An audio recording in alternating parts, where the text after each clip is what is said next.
everyone. Thank you very much for joining me for this tarot read. We're going to do another 12 signs read today, so we'll work our way through the signs. We'll do fire, water, earth, and air. It sort of gives us good flow.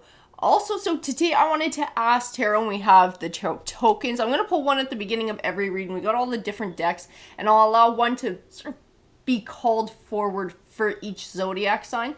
But I wanted to ask tarot about karma today, because I do get that in a lot of my private reads, people asking about karma, if the good karma they've been earning is going to pay off, if somebody near them who maybe wasn't quite so nice is going to be getting a little bit of their karma. So I'm going to let the cards tell you guys for each and every one of the zodiac signs what you need to know about karma. What is the most important karmic message that you are going to get from the cards today?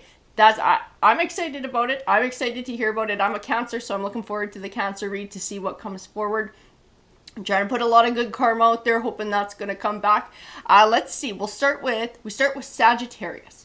So Sag, this is going to be your read. We'll go ahead and get started with the tarot tokens, and we'll see what comes forward and where it sits. So karma for Sagittarius, right? Karma for Sagittarius. Let's see. We'll flip it over together. Fool. Interesting. We have the Fool coin. Okay, not a bad thing. Does not mean somebody is foolish. The Fool coin can represent a leap of faith or a new perspective. Okay, so we're going to leave that guy hanging, and then we need a deck for Saggies. Which one? This one. This is the deck that's calling for your guys' read about karma. So tarot, tell me what Sagittarius needs to know about karma. Elaborate on the Fool coin, please. Interesting. Okay. I see that you were trying to build some sort of stability, trying to build for the future, like this Four of Wands. Sometimes I've heard it called the wedding card before. This may have been within a relationship, but it's something that you were trying to build towards. It's something you were putting a lot of effort in, but you got the Seven of Swords right next to you. That is sneaky, that is lying, that is deceitful energy. So it's like everything you are trying to do to build in whatever area of your life this is, somebody's trying to undermine that. You got somebody trying to undermine that. They're like the shadow side. Part of their undermining it is actually trying to make you doubt yourself and doubt your journey and doubt whatever it is you're trying to do. They're trying to plant sort of that insecurity within you. You got a player energy too. That player energy, it doesn't necessarily mean in the romance department. This is a game player. Okay, this is a game player, and game players come in all shapes and forms and sizes in every single walk of life. You deal with game players in relationships, you deal with game players, sometimes family, friend relationships, but also at work you can deal with them too. This is who's causing you this shit. This is who's causing you trouble. I see you more like this King of Pentacles energy. Like you're focused on your goal. You're focused on trying to grow your goal. You're focused on stability. You're focused on trying to make something work for yourself. Temperance. Interesting. This Temperance angel coming forward represents balance. Balance between emotion and logic. I'm going to tell you the impression that I'm getting and the message I'm being told is to use balance while dealing with this situation with this King of Wands person, whoever that game player energy is. So not going overboard in how you react, not allowing someone to get your goat, being able to walk the high road and do the right thing, not giving into those urges to, I don't know, tell this person to go fuck themselves or retaliate in some way, which, I mean, let's face it, we've all been in situations where that is just so tempting to do, because some people are real freaking jerks. And I do feel like this King of Wands energy, whoever this is, this person's a jerk. They are really a jerk. This would be one that's very tempting not to retaliate against. But I keep seeing this balance, like, take the high road. Take the high road, keep being yourself, moving with honesty and integrity, doing the right thing. That High Priestess. I feel like it'll be noticed. It'll be noticed. You taking the high road, you doing the right things. This person's behavior, this King of Wands, is going to stand out. It's going to stand out at the very least to karma. And that's why this is coming forward. Again, karma is that energy that we put out into the universe it will attract the same energy back. So if somebody's going through life like this sneaky game player, they're trying to sabotage other people, they're going out of their way to stir up trouble in other people's lives, you bet your ass this is not the happiest person. Okay? This person is probably rather miserable in their own lives, probably feels like their life is lacking in more than a few areas, but instead of focusing their energy into improving those areas, like you're somebody who's focusing your energy into growing whatever part of your life you're looking to achieve or have a goal in. That's where you're putting your energy. So you're going to get rewards back. That will be rewarded because that's the positive energy that you're sending out there. But this is somebody who undermines others. This is somebody who's always looking for trouble. This will come back and bite this person in the ass because karma is keeping an eye on the situation. The World card. 8 of Cups. The World card. So you're more like this Empress energy too. You know, and this is why the Empress card is coming forward, whether you're a man, whether you're a woman. It speaks of personal growth and evolution. And it does have to do with this situation. It does have to do with making a choice and making a choice to take the high road, making a choice to not get involved in whatever petty assholey shit this person is doing, being able to just be yourself, to just focus on your journey and focus on your path and not give in to this petty crap over here. The World card. I feel like an opportunity. 8 of Cups, 2 of Wands to step out of this situation. Coming forward, this is part of your reward. Because again, that World card in tarot, it's like rewards from the universe, but not luck, not ones that just fall into your lap out of the blue. They're ones that you have to earn. And it's from this situation that karma and the universe is watching quite closely. Okay, and that's why the warning is coming forward to take the high road, to have integrity, because this situation is being closely watched. And if you can be able to do the right thing, come into that Empress energy, right? Evolution, personal growth, be higher vibrational than this King of Wands and do the right thing. I feel like there's some sort of opportunity to leave this situation behind. Some opportunity will come forward. For some of you, this might be in a work situation where you're dealing with a raging ass who's trying to undermine you while you're trying to get ahead and you're trying to do your job and maybe be noticed or working towards a raise or promotion or new position. That opportunity will come forward. That opportunity will come forward provided you exercise balance like the Temperance card and be this Empress, this personal growth. Rise above this. Absolutely rise above this. It will help to get you that opportunity to leave this situation. The 3 of Wands, leaving it behind. Walking away, leaving it behind. Not having to deal with it anymore. It's interesting.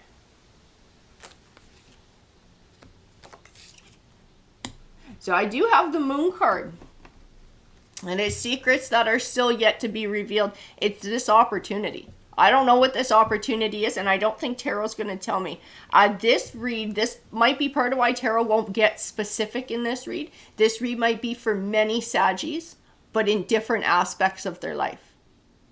So, Tarot brings this Moon card forward to make sure that everybody hears the message that's meant for them in this reading. That, like I said, it applies to different situations. The 3 of Swords. So the 3 of Swords can represent heartbreak, can represent separation. I don't get a negative vibe off of the 3 of Swords. I don't. A lot of times I do. A lot of times I can feel that somebody's feelings get hurt. I can feel that somebody's life is changing along with this 3 of Swords.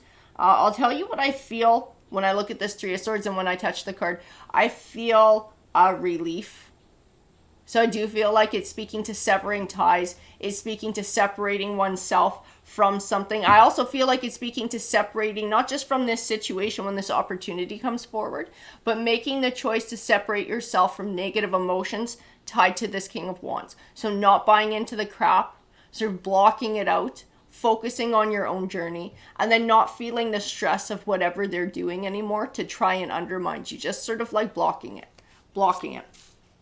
The Death card, it represents endings, closing the door on one chapter, beginning a new one. It is that choice to block this person's crap out and to not allow it to affect you in your personal life, to not allow it to sort of drag you down to their level, that is a choice. And it's a choice that's going to create a big change in your life. It's going to open the door for an opportunity, the Eight of Wands. Swift change, Wheel of the Year.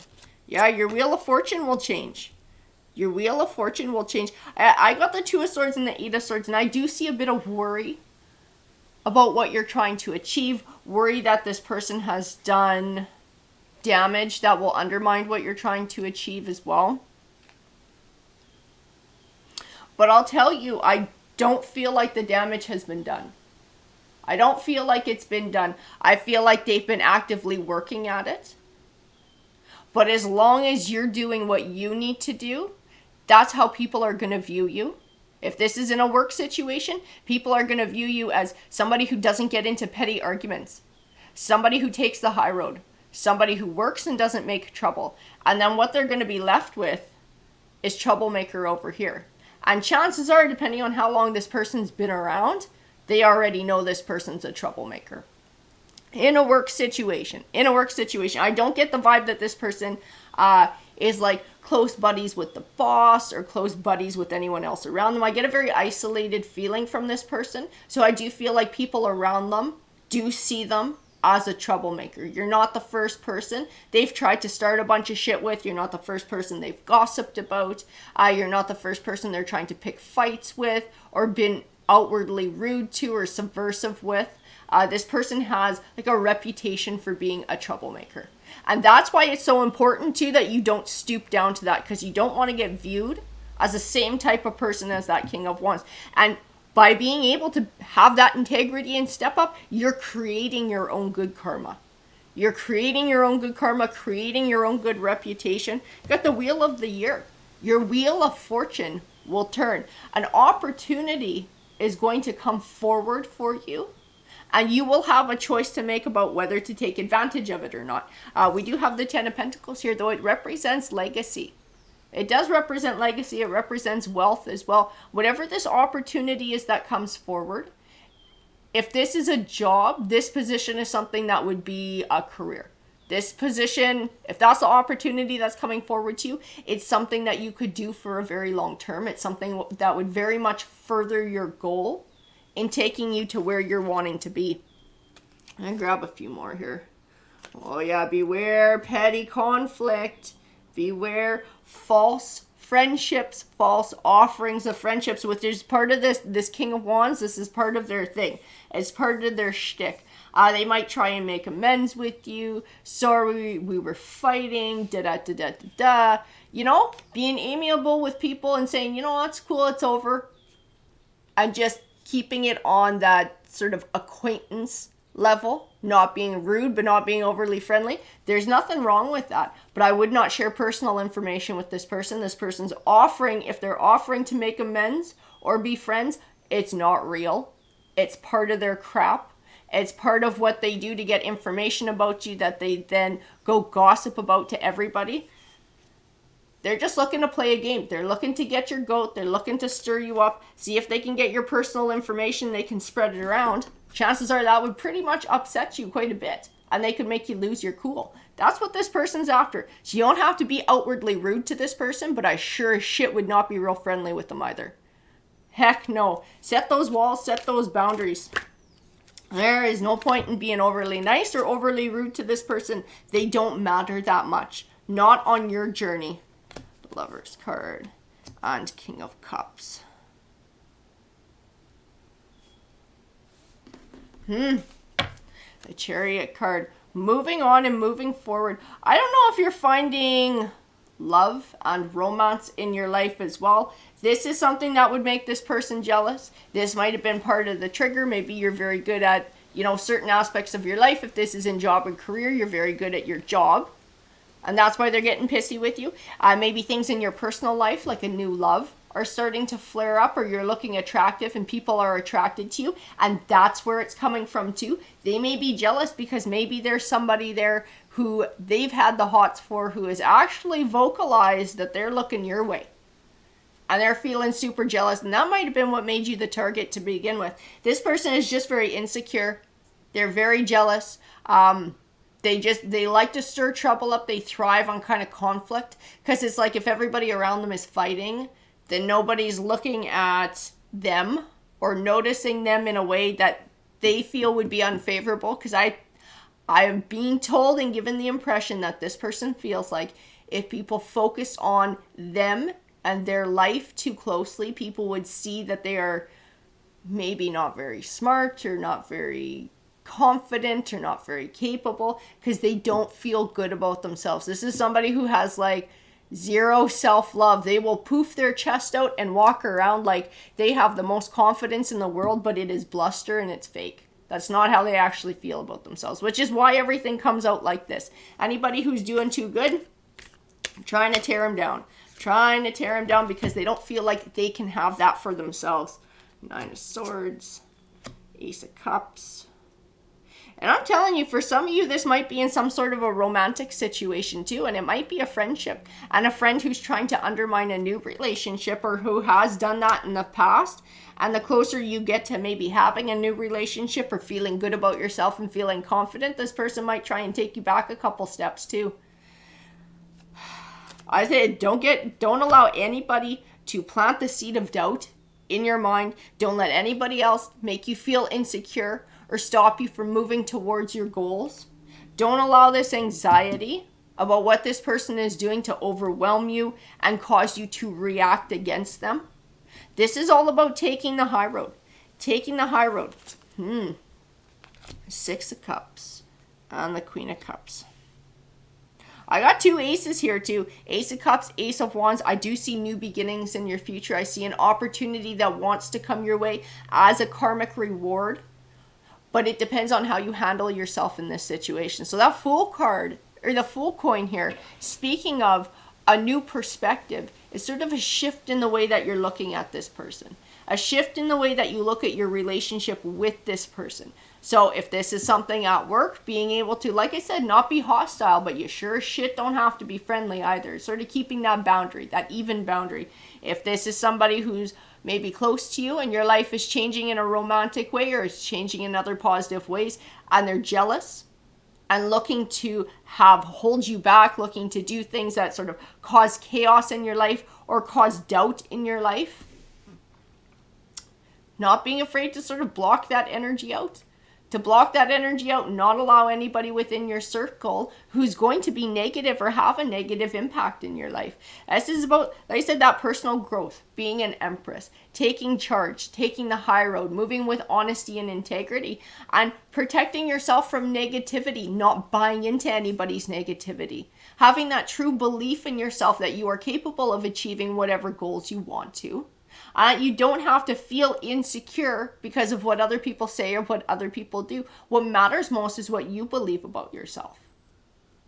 I do feel like being able to focus on that and focus on yourself and how you behave in this situation, whatever this is going to be for you, Saggy, because I do feel like it speaks to a couple of different situations that people are going through. It's a little bit non-specific in that area because I do feel like there's a lot of Saggies who are going through something like this where somebody is trying to take them down.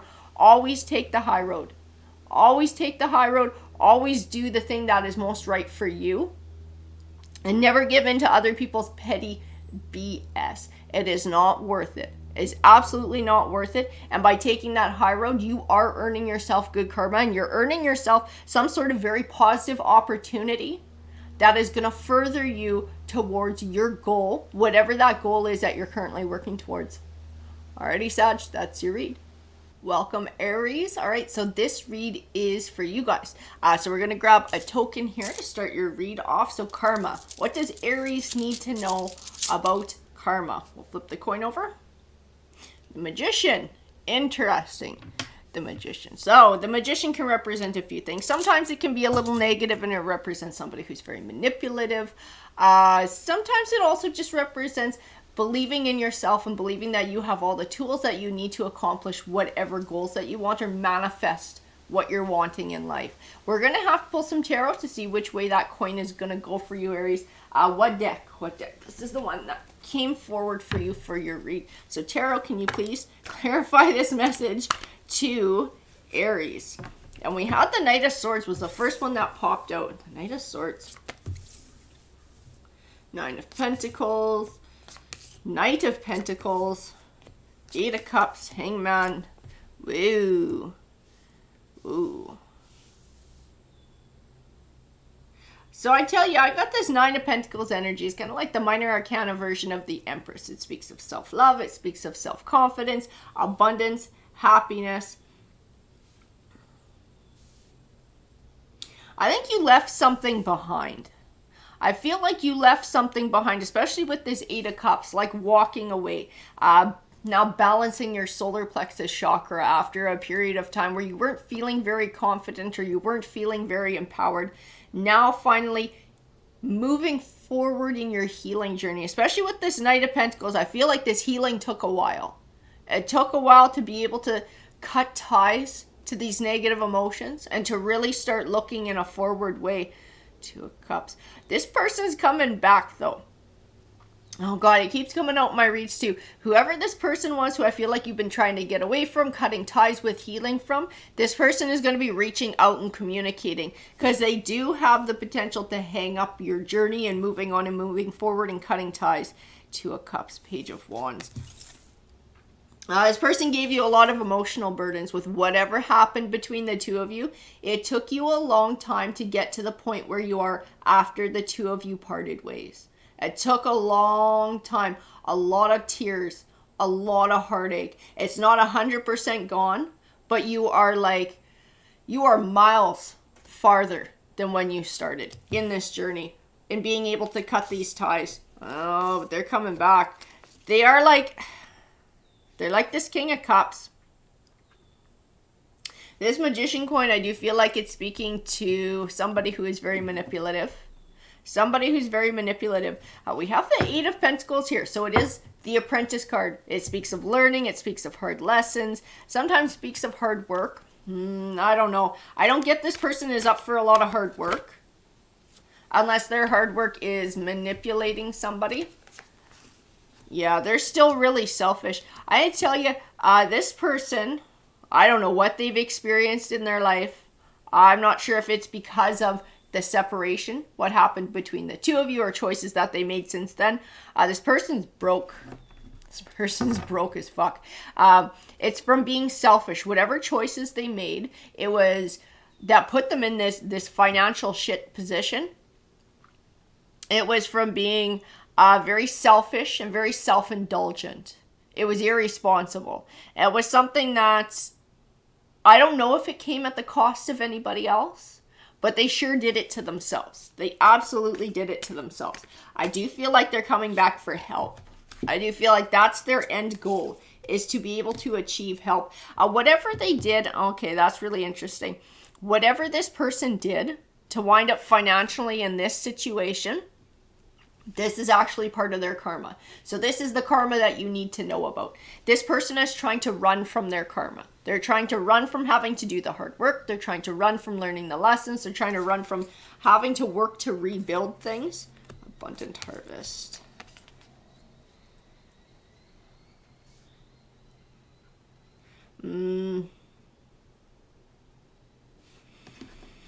Yeah, they did this to themselves. I can see it. Seven of Pentacles, Six of Pentacles, Ace of Pentacles.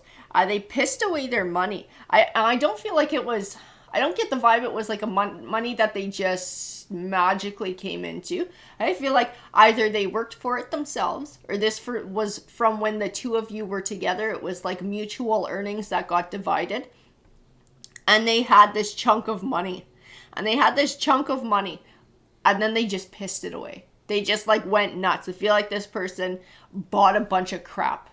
Bought a bunch of fancy crap. This might even be a car. This might even be the place that they were living in. I feel like they went out a lot. They spent a lot of money. Like they pissed away and have like nothing to show for it. Because if they bought an expensive car, I don't think they bought it outright and they can't make the payment. So I think that's going bye-bye too. Like not very responsible. I don't know if you were the responsible one in the relationship too. And like, you always made sure that things got paid. You always made sure that there was like those practical priorities came first before you did anything sort of fun or whatever.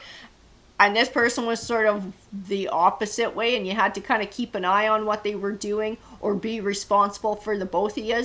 But they went nuts after the two of you separated. They did. They tried to indulge in all sorts of fancy things. They tried to make themselves come across like this emperor, expensive jewelry, expensive clothes, maybe going out and getting their hair done, whatever it is. This person foofed themselves right up until there's nothing left. Absolutely nothing left. Seven of Wands. It's like they have no self-control. This person has no self-control. That's what's going on here. It's funny, I got the Ten of Cups right next to the Death card. So I do feel like for a very short period of time, when that pile of money existed, that little stash that they had, they were living a pretty good life. Wherever they were living, their housing situation was nice. I keep seeing like a shiny vehicle. So I do feel like they were driving a nice vehicle. I see somebody wearing name brand clothing and sort of done up to the nines. So I do feel like that aspect of things was going good. They were feeling fancy. They were feeling confident, but they weren't planning for the future. So we went from like this sort of like 10 of Cups and having all of this abundance in the home life to all of a sudden being fucking broke and having nothing. You know, it's like, that's done. That chapter came to an end. We're no longer this sort of have this emperor life anymore because it was a false lifestyle, right? It was a false lifestyle. It was something that they weren't working to maintain. And I feel like they're coming back. Now they're coming back. They kind of have nothing. And they're looking to come back to you to try to gain some money. This Queen of Wands. I do feel like it speaks to your energy. Wands does tend to represent fire signs like Aries. I feel fiery and angry. I feel like this brings up emotions that you thought you had cut ties to or that you thought you had healed from. It might even be if this was like mutual assets that both of you had worked hard to earn. It would piss you off in that regard to know that all this money just got pissed away for nothing. For absolutely nothing. I do feel like that would bother you as well because part of that would have been your hard work over a long period of time too. Justice. Interesting. Justice. And the Three of Swords. So, you've had a hard time finding balance since this person has been gone, rebuilding your life, getting your feet back under you, getting back into this Nine of Pentacles energy where you're feeling happy, you're feeling confident, you're starting to look forward to the future instead of living in the feelings sort of from the past and like having to take that time to process them. It's like you're finally on the other side of things and starting to see change, starting to see light, starting to see positivity. This person wants to draw you back in. They want to draw you back in, but it is for financial reasons. They're coming back to reconcile. Justice. Every time I see that Justice card, I just feel like karma. Balance. Like this person is finally having the opportunity to realize what you brought to the relationship and what you brought into their life. I think you brought stability into their life because I feel like this person's pretty friggin' irresponsible. And you are very responsible. Eight of Wands is communication. I'm sorry, I shouldn't chuckle, but what I get from the cards is you giving this person a little piece of advice about this is why I always did this. You maybe thought that I wasn't fun or I was being a fucking stick in the mud or whatever it is. But this is why I had a budget and this is why I made sure the bills were paid because look at our situations now. I'm not... You know, I still have my job. I'm still earning an income. I'm not fucking homeless. I'm not losing my things. You pissed all your shit away without thinking for the future, and now you have nothing, and here you are. You know, I feel like this is an opportunity to be able to be like, told you so. Told you so. You don't have to say it, but I feel like you're going to have a golden opportunity to say it. I don't feel like they've really figured that part out yet. I reach out to their energy to see where this person is really truly at so that I can tell you where they're at. And what I get is they're still thinking selfish. They're still thinking about, poor me. Why did this happen to me? How am I going to get more money? Let's see. We're going to pull a few more here.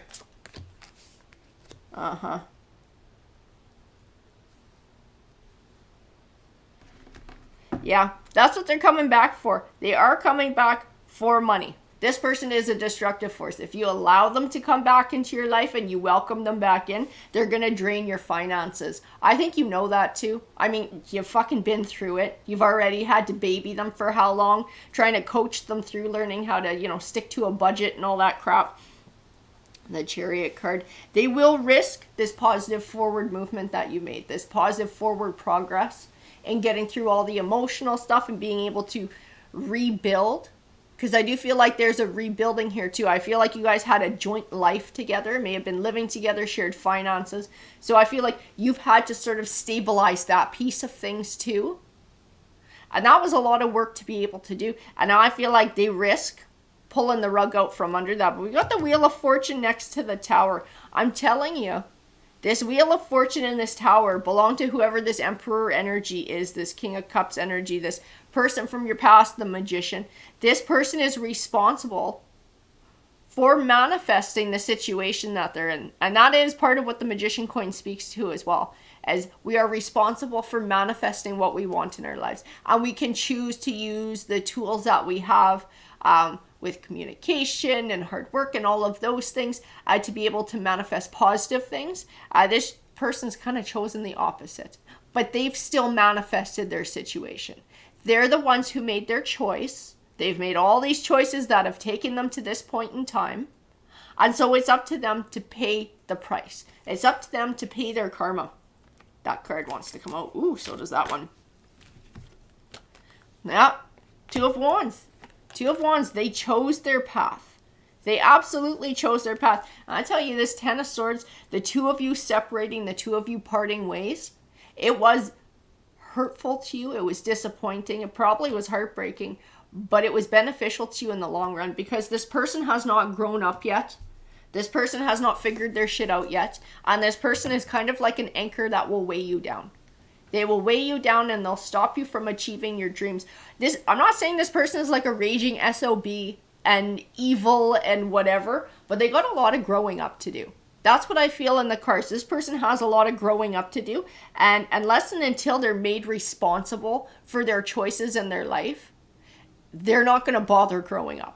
As long as there's somebody else who will sort of wipe their ass for them or pick up the pieces, they're not going to bother trying to figure out how to do it themselves. So I do feel like not only is this their karma for what they've done, you know, having to answer for it, you made your choices. This is also a chance to learn a universal life lesson for this person and do a bit of growing up. As to whether they choose to or not is up to them. Again, the Page of Pentacles learning. This is an opportunity for them to learn about life. This is an opportunity for this person to grow as a human being.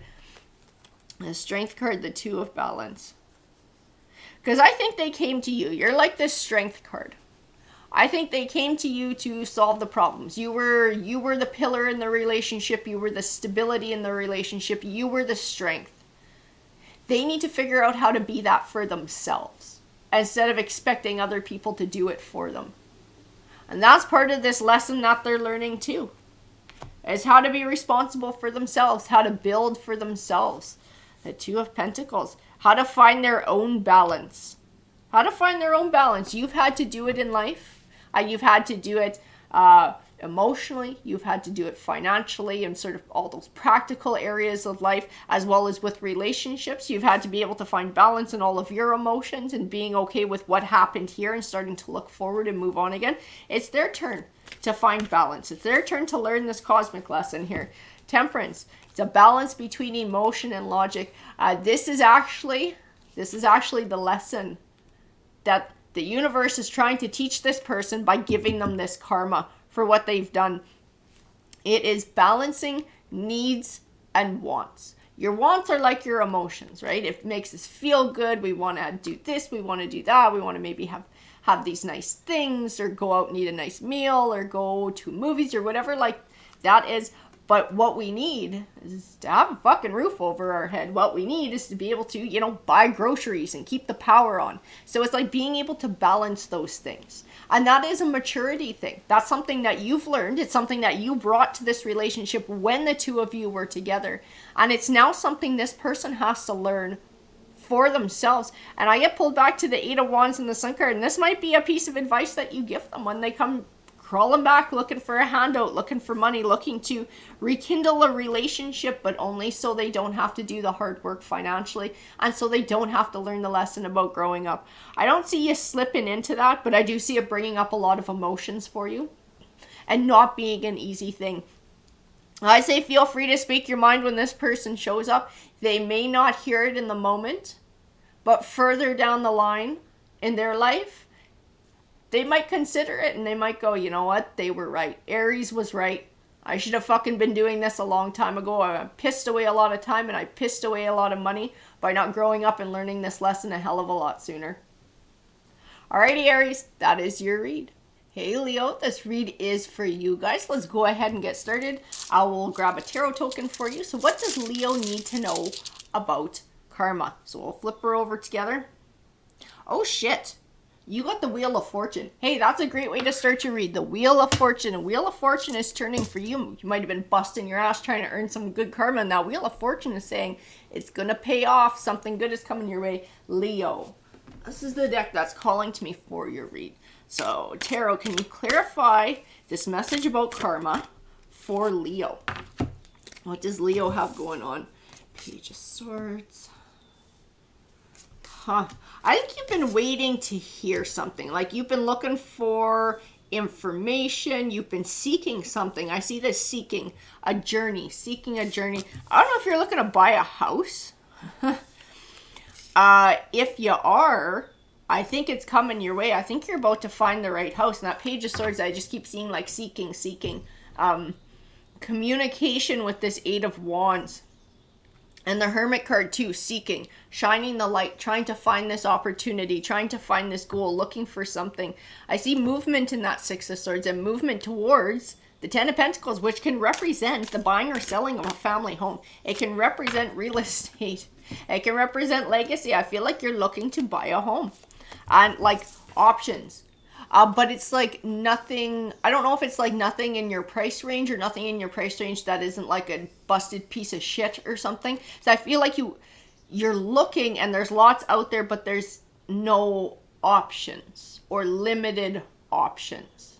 So whatever it is in your sort of specifically you've been questing for, you have a really fucking hard time finding it. Having a really hard time finding anything that fits. That Page of Cups, that is that opportunity coming forward. That Page of Cups, that is an offering being made. Chariot card.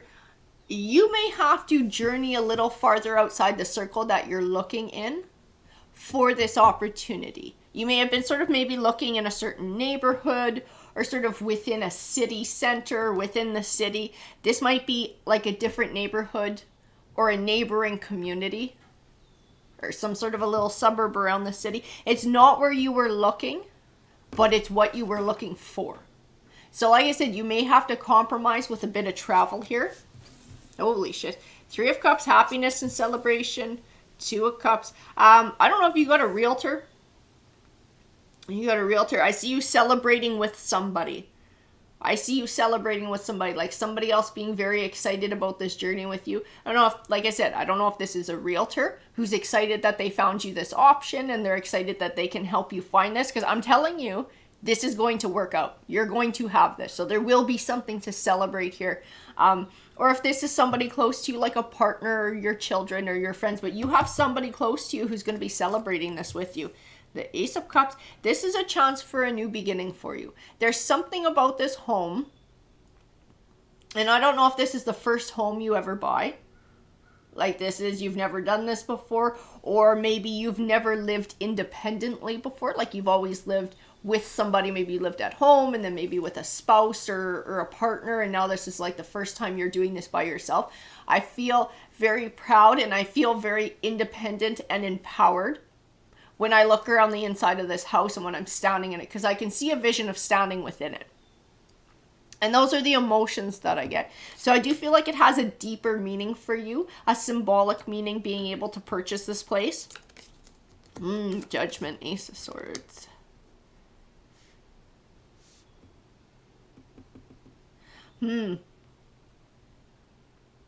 I feel something. I'm going to have to pull more cards. I do feel something with this Three of Pentacles that has to do with a bank.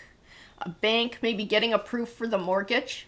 That might be one of the hurdles that you have to overcome in making an offer for this place. And then sort of going to get financing and not entirely sure if it's going to fly.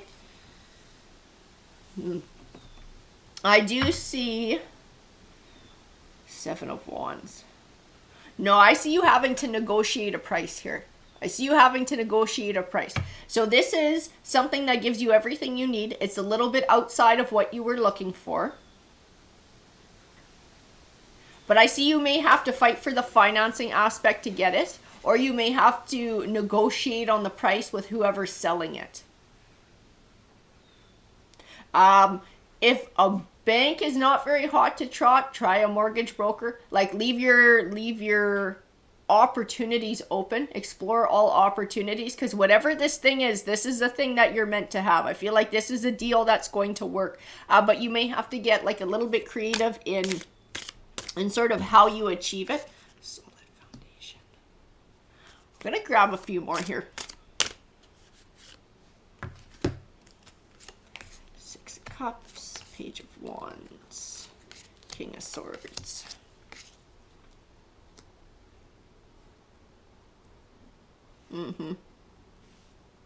Yeah, because I see the bank within this Emperor. See that this is sort of the figure that you're dealing with within the bank. Somebody who sort of has the authority to say yay or nay on whether this is going to fly or not. And this is going to tie into money, either a down payment or the price, the asking price, whether they're willing to give that to you. The King of Swords is like your realtor who's going to bat for you. Who's going to bat for you.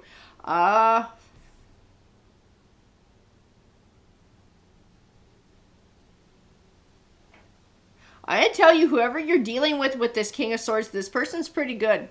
This person is pretty good. Because I feel like I have this offering over here that maybe the bank is going to turn their nose up at. This might be like a down payment and they don't think it's too good. There's something about the way this King of Swords presents it and presents your financial situation actually makes you look like the King of Pentacles. It's what makes this deal go through. It's like, I don't know how they present it because I don't feel like they misconstrue any of the numbers, because you can't. It is what it is, right? It's fact.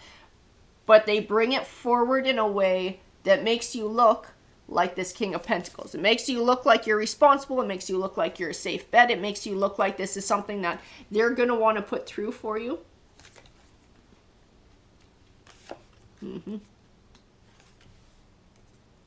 And I don't know if you've lost a place in the past too because of the bank and they didn't want to give you a mortgage, or they said your down payment wasn't enough. Because I feel like disappointment from the past. I feel like this has been a bit of a journey for you in being able to quest and find this thing. I feel like you've had other opportunities that have fallen through. And you're almost feeling like, is it going to happen? Am I going to find a place? Am I going to? But you haven't given up. You're just like, oh, like when is this going to happen? Is something ever going to pop up? Is this going to go through? Is it going to work out? But the more you plug away, the more you work hard at this goal and saving up that money, that is earning that good karma. That is, you're sending those positive vibes, those hardworking vibes out into the universe. You're actively seeking this goal. You're actively taking steps to attain it. It's like, it's just a matter of time before that opportunity that you're supposed to have makes itself available and you connect to it. And that is your karma. Because if you were just sitting at home going, I wish I could buy a house, but I can't do it because of this, or I can't do it because of that, or, and then you're like, well, I'm not going to bother really trying. And you never put yourself in a position that even when this opportunity comes forward, you can take advantage of it.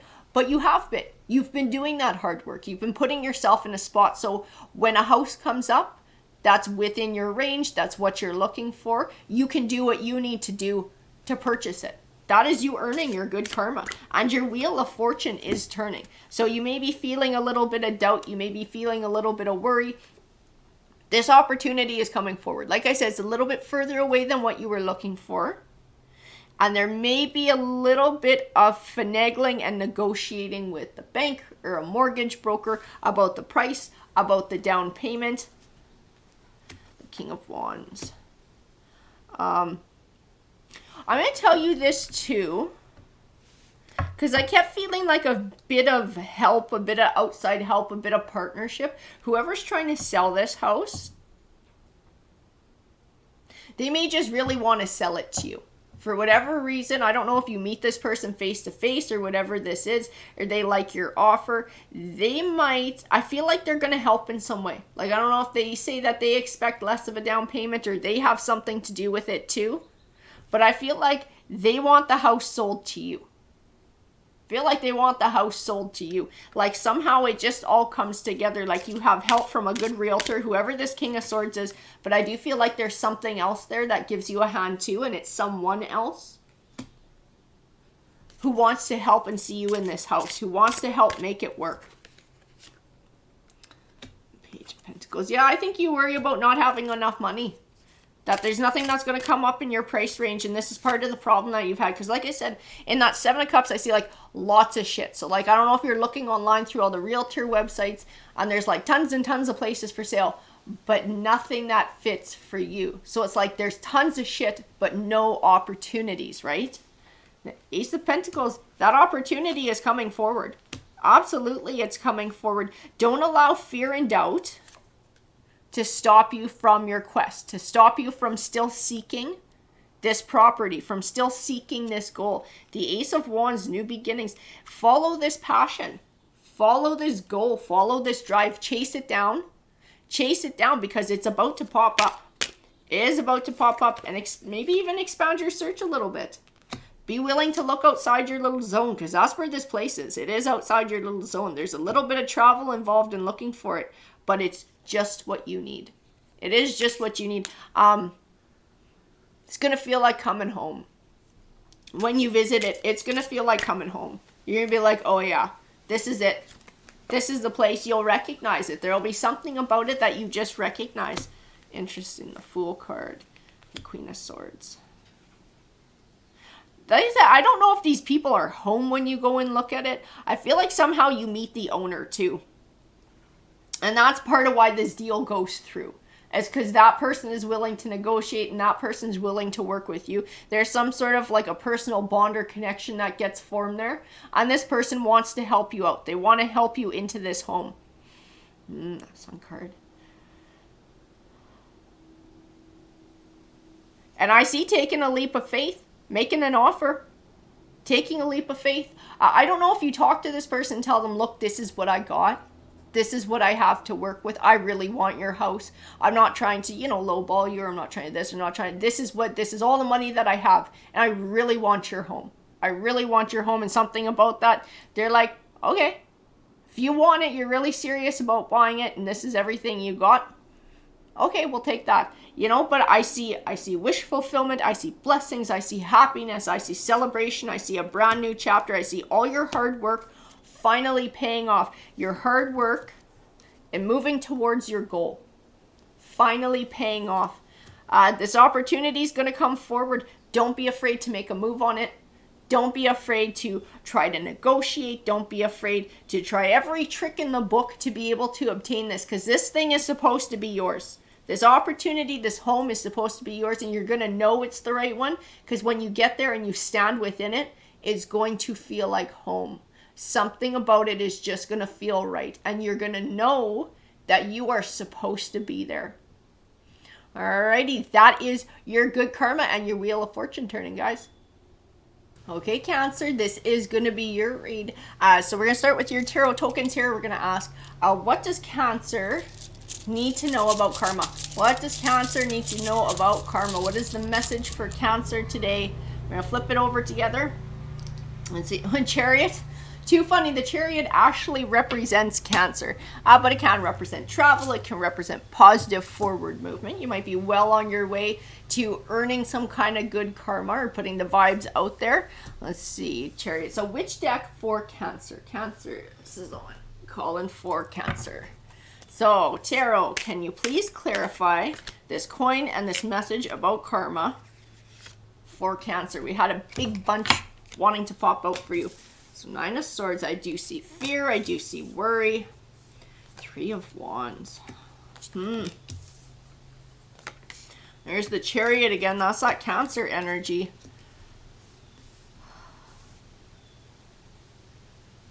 I feel like worried about choosing a path, worried about making a choice, worried about moving in a certain direction. I have two energies here. I have a Queen of Coins and I have an Emperor. I do feel your energy more in this Queen of Coins. This is somebody who's usually pretty nurturing. I keep getting the word empathic. Empathic. So you feel like your emotions tend to play a big part in your life. You tend to sort of make choices using your emotions a lot. Who is this Emperor, though? I want to know who this Emperor is. And the King of Cups. Justice. Who's Emperor? Someone new. Yo, that's what it is.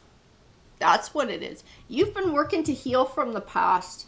You've been working to heal from this King of Cups. The King of Cups represents somebody from your past. This is where those emotions lie. This is where the fear lies. I think you're afraid about opening yourself up again to love. Opening yourself up again. Like, I don't know, maybe you're just getting to a point where you're starting to feel balanced. You're starting to feel like your old self again. You sort of done the emotional work and stepping away from things from the past and trying to heal. That's interesting because the Fountain card popped out. So the Fountain card is like that base change for evolution. It is a crossroads. If you take one path, it'll lead your life in a certain way. If you choose a different direction, it'll lead your life in a completely different way. So this choice that you're thinking about making has a much bigger impact on your future than I think you're aware of. I'm going to grab a few more. I think you're worried about dating again. You're worried about getting back out there. You're worried about getting taken advantage of. You're worried about running into more people who are kind of like this King of Cups, more emotional baggage that you're going to have to unpack, right? More heartache, more disappointment. But you still very much desire that connection. The Three of Cups is that happiness and celebration, is that deep connection with someone. And right next to it, I have the King of Coins sitting there. That is matching to the Queen of Coins.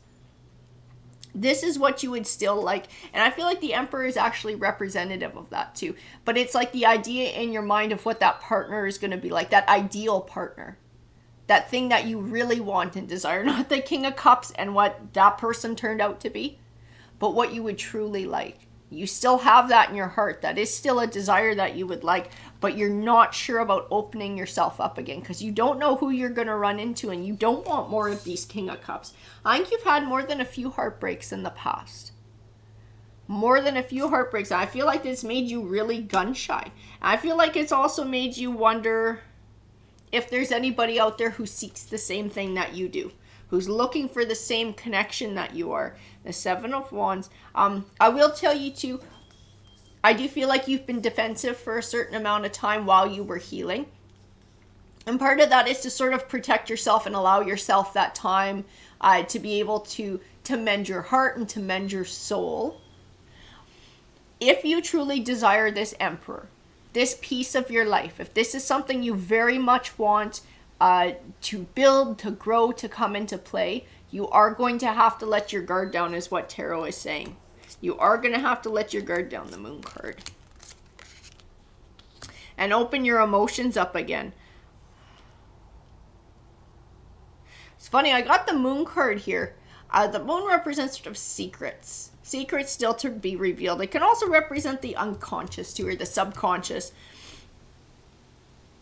And you know what? I don't think you realize you're being defensive at times either. I think sometimes you do it now out of habit, and I don't think you realize that you're doing it. That you're sort of being guarded, a little bit more emotionally guarded. Because like I said, I think you had to do it to be able to heal. But now I think you have these doubts and these fears that have crept in about getting taken advantage of again, about having another heartbreak again, not wanting that. And I think it's made you a little bit more closed off than you realize. The Queen of Cups. I do have the Ace of Cups. It represents new beginnings, new relationships, new loves. I do feel like the opportunity for new love is out there for you if you're ready for it. But to be ready for it, you're going to have to choose to let your guard down. You will have to choose to let your guard down. The Ace of Swords. Six of Cups. And there's something about this situation in the past and things that you've been through in the past that is actually a lesson that you're supposed to learn so that you can earn the good karma of having this partner step forward. This is a change in behavior for you. This is a shift in behavior for you. The Queen of Coins can sometimes be somebody who's very nurturing, who's very giving. You may have given too much of yourself in past relationships, and it made it easy for the other person to just take and not have to give back. The lesson here might be to sort of look for somebody who's willing to do the even give and take. To, you know, not maybe you give a little bit in the beginning, but then you wait to see if they're going to give back as well, so that you can find that balance.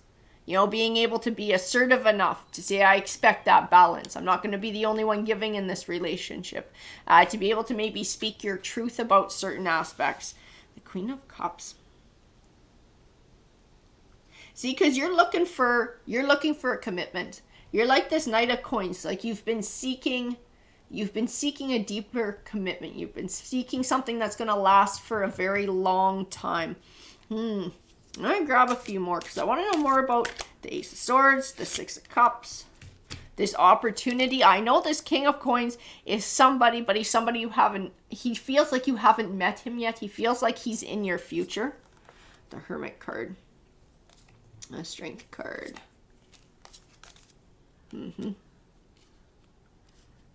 And these cards tell me the same thing. You've taken this time to be single. You've taken this time to heal. But within this time of being single and healing, you have had doubt creep into your mind. It's going to take a lot of inner strength to open up your heart again.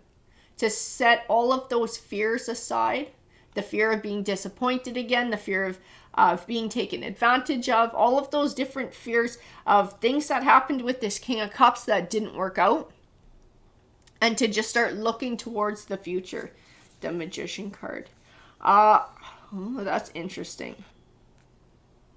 I keep getting told with this Magician card that you will manifest, like if you allow those fears to rule you, those are the people that you're going to attract into your life. You're going to manifest that situation. You're going to manifest the same situation of the past by sort of staying within that fear. Staying within that fear. Keep feeling like being open and looking to things in a more positive, open way, but still not being afraid to be assertive. Like all of those kinds of things. That's what's going to help you to manifest the person that you're looking for. I still feel like there's another message within here though. Two of Cups, King of Swords, Lovers, King of Wands.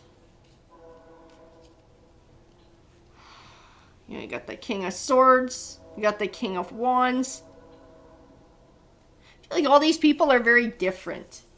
But even in the King of Cups, I feel somebody very emotionally closed off. Same with King of Swords, emotionally closed off. Same with King of Wands. This is what they all have in common. They don't give their emotions to you. They don't make themselves vulnerable to you. This is the Six of Cups. This is the cycle of the past. This is sort of who you've been running into. You know what? I think you got a type. I think you have a type without even knowing it. There's something about these people and their personalities, or the way they look, or the way that they carry themselves or present themselves when they're speaking, that they all have in common.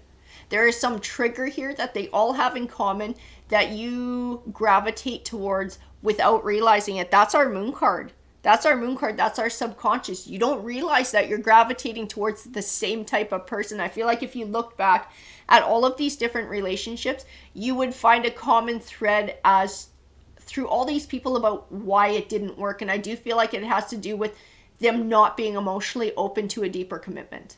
Like them being emotionally closed off, them keeping things at a very superficial level. But there's something else going on here that they all have in common. I think you need to take time to think about that too.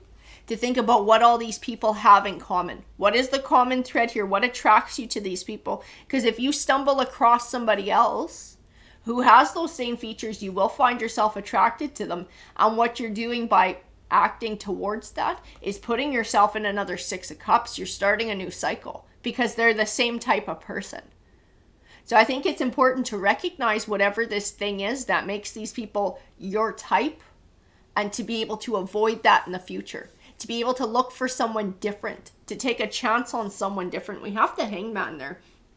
That is the only thing that can hold you back from finding your goal is you. Fears, doubts, insecurities. But in this case, I feel like there's something subconscious here that you haven't noticed before that you seem to go for. Like I said, it's a type. You seem to have a type. They all have that common thread. Emotionally shut down. Cold. I feel cold. I feel cold. Even with the King of Wands. And Wands is all about passion. All about passion. I feel like they are different people, but they have this same common thread. Just emotionally shut down. Will not open up. Will not get deeper with you. Will not share their feelings. The Star card is that clarity. If you can figure out what this trigger is, what this thing is that you see in someone that attracts you so closely, and it was the same with each and every one of these, but it was also a red flag and an indicator about this not being able to be emotionally available. I feel like being able to recognize that and be aware of that will help you to avoid it in the future. It will also help you to identify somebody who is not like that. And that's what you need. You need someone different. Absolutely. You need someone who has more to offer than a page. So I don't feel like these people make big offerings. They don't. I don't know if this has to do with the way that they compliment you or what they're willing to do in a relationship or wanting to keep it casual and then you're feeling like you're having to work for their affections. Ace of Wands. But I feel like being able to recognize whatever that is will be a turning point for you. It will be a turning point for you. All of these towers happened for a reason. Every single one of the King of Cups, Swords, Wands, all those relationships that did not work out, they all happened for a reason. And it was like the Six of Cups, this cycle. Living this cycle until you're able to find that clarity and find that truth for yourself. It's like teaching you a kind of a karmic lesson. Kind of a karmic lesson, living it over and over again until you figure out what the truth is. But the thing about this karmic lesson is not negative. It's sure it came with its share of heartbreaks, but once you can figure this shit out and you can sidestep it and avoid it, it gives you the ability to reach your goal. That is you putting in the work to earn that good karma so that when that King of Coins, that Emperor shows up, that match shows up, you're going to recognize them as somebody who you should take a chance on, as somebody who you would like to get to know better. It's going to help you to find that sort of that balance of that better judgment and being able to recognize red flags, being able to move away from red flags, but being able to recognize really positive things too. And finding the courage to step towards that when you're ready. Ten of Cups, Four of Coins. Because this shit was holding you back. This type of person, this is holding you back from finding the Ten of Cups, from finding that deeper connection that you're looking for, from having your Wheel of Fortune turn and having somebody positive come into your life who has to offer what you're absolutely looking for. But I do see Six of Swords and sort of separating yourself from that. Recognizing, finding clarity on what it is and then being able to separate yourself from it will keep you from going there again. And it actually turns your Wheel of Fortune. That is your positive forward progress, like the Chariot speaks to, as well as being Cancer. And the Three of Coins. And I also feel your energy in this Queen of Wands. So you are somebody who will attract in the right partner. You will attract in a partner. Absolutely. I see the Three of Coins. I see that you will have suitors. I see that you will have choices to make. I see that this lesson will be put to the test. So you're going to have to stay aware. You will have to stay aware. So when you're ready to put it to the test, when you feel like you've learned it, when you feel like you're ready to get out there again, this is a tool that you can use to keep from falling into the same circumstances. It's a tool that you can use to give yourself the best odds of finding a good match. When you're ready to put your heart on the market again, you'll be tested in this area. So stay aware. Stay aware. But it tells me, the cards are telling me that by learning this lesson, you're turning your own Wheel of Fortune, and then it becomes just a matter of time before your Emperor shows up. Alrighty guys, that's your read.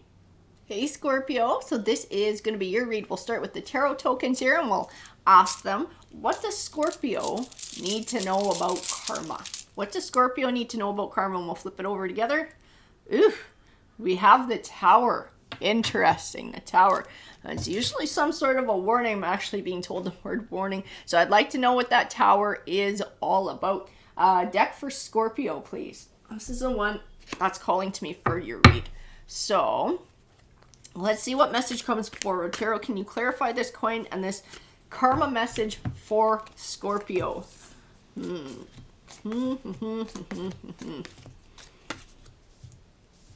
got a lot of positively aspected cards, so I'm trying to figure out where the hell this Tower sits in the Seven of Pentacles, abundant harvest. I feel like you're getting advice from somebody too. This Hierophant to me, he feels like a mentor. He feels like somebody who's giving you advice. Who the fuck is he though? Who is he? I don't know if you're making choices or you have a choice to make or you're trying to make the right one. That's going to take you kind of to this Ten of Pentacles. It's going to take you to a goal. It's going to take you to abundance, to happiness, to whatever this is. And somebody's trying to give you advice here. I'm trying to feel out their motives. I'm trying to feel out whether it's good advice or bad advice. If it's going to take you to Ten of Pentacles or if it perhaps might take you to a Tower and where the Tower fits in all of this too. Because I have the Emperor, and when I look at the Emperor, I get told the word you. So I do feel like this card represents your energy. But the Emperor, this is somebody who is confident. It's someone who's successful. This is kind of like your ultimate version of yourself. It's what you're looking to build towards. It's speaking to achieving your goals. It's speaking to having self-confidence. There's something else going on here, though. There's something else going on here, and that's why we got the Seven of Cups. Choices. Like a choice that you're going to make can take you in one direction or another. The Nine of Pentacles. I feel like this read is about money. I got to tell you, I keep getting a money vibe from this read. Like looking to obtain money, looking to improve your financial situation, looking to grow for the future, especially this Seven of Pentacles, growing an abundant harvest. So not just the abundance of the harvest, but the groundwork that gets put in to attain the abundant harvest. And that might be where your choice lies. The choice is part of that groundwork. So is this choice something positive and that's going to help grow abundance, or is this choice something that's going to take you away from that path? Queen of Wands.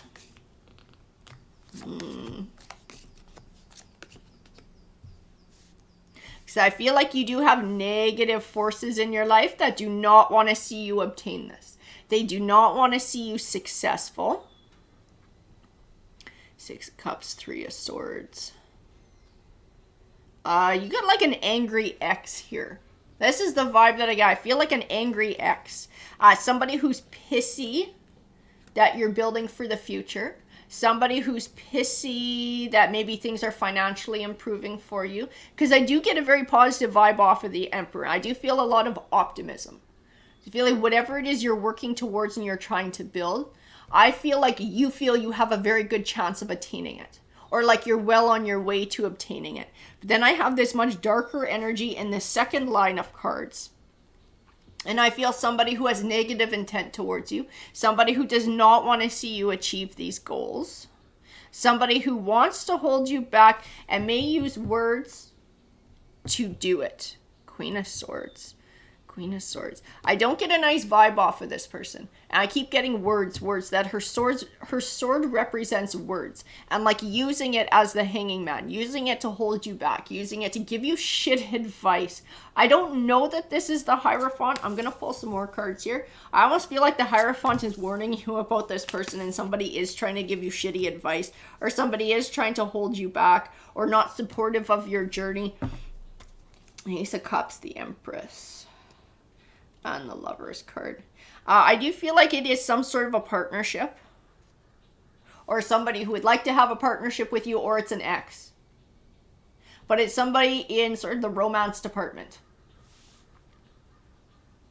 And I do feel, like I said, they're pissed off. They don't want to see you succeed. I feel like they're actively trying to tell you shit to stop you from your journey and to stop you from succeeding and move you somewhere else.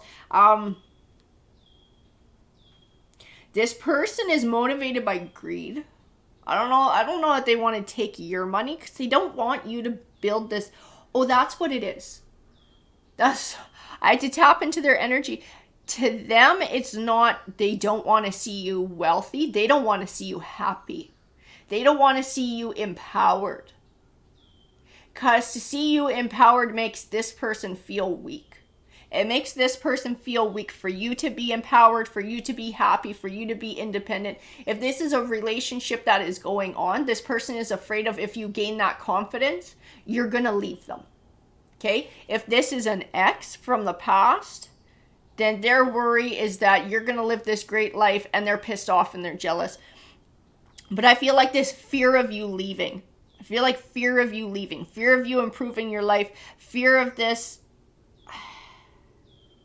of you maybe feeling like you're too good for them or they can't match where you're at and walking away from them. They have a lot of fears and insecurities. They are trying to stall your journey. They are actively trying to stall your journey. Whoever that Hierophant is, I feel like this Hierophant is actually telling you this. This is someone in your life who's like, why would your person do that? Why would that person be like that? Why would they tell you that? Why are they not supporting your path? Because I don't feel like you getting rich would affect their life in a negative way, or you getting lots of money would affect their life in a negative way. Like if you guys are separated and this is an ex, it wouldn't affect them because you guys have separate finances. If this is somebody that you're together with, it would have a positive effect because it would also improve their life. But they still, it's the confidence that comes from this that they don't want you having. They don't want you to find this confidence. I'm going to grab a few more because I want to know why the Tower came out too. Why the coin came out. Ace of Pentacles. I do see you changing your financial situation. I think it's actively changing. You putting in the groundwork, you making choices, but it's harder. It's harder having this energy here who is having a negative impact on your life. I'm going to grab a few more. You might be looking at choosing to sort of sever ties with this person. This person is like the Devil card. They are a destructive force. They are actively trying to undermine your journey and trying to undermine your hard work, trying to manipulate you emotionally into stepping away from this path. What do they got going on? That Five of Cups, I keep this feel sorry for. Like, I don't know if this is an ex. I don't know if you guys share kids or whatever, and they're like, well, you're gonna make all this money and we're living in poverty, or we're da-da-da-da-da-da. And it's like somehow you should stop your journey and live in poverty too, and that's supposed to make everybody happy instead of continuing what you're doing and bettering yourself. It's messed up. This person's way of thinking, I'm having a really hard time understanding it because to me it doesn't make sense. It doesn't make sense that you would want to stall somebody else's journey. You wouldn't want to see them succeed. You would want to bring about some sort of a tower to them. You would want to stall them from finding success. It doesn't make a whole lot of sense. The Hermit card. I think they're trying to confuse you about choices. There's the Tower again. There's the Tower again. This person does not want to see you happy. They don't want to see you succeed. They're trying to hold you back. They're trying to undermine you.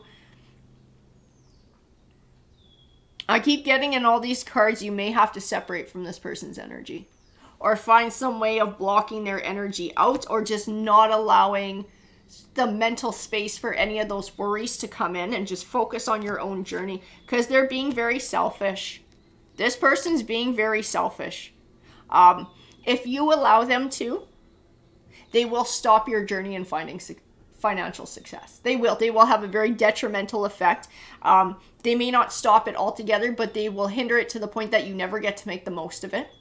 They will cause that much trouble, or they will stall you out. It depends on how much you let them. How much you let them. I keep getting this need to sort of, like I said, separate, set boundaries, and separate, not allowing whatever this person has going on or whatever they're saying, not allowing that to influence you in what you're doing. Because if you didn't have this energy, if this energy did not exist in your life, whatever the Queen of Wands, the Queen of Swords, that manipulative energy, if that did not exist, then this first line of cards speaks the absolute truth. You will become the Emperor. You will find your 10 of Pentacles. That will be your abundant harvest, and you're well on your way to doing it. And I feel like it would happen a hell of a lot sooner if you weren't dealing with this drama and somebody else's sort of hidden agenda, hidden feelings that they won't just come out and say, and it's like some big fucking mind game that they got going on around you. I'm going to grab a few more cards.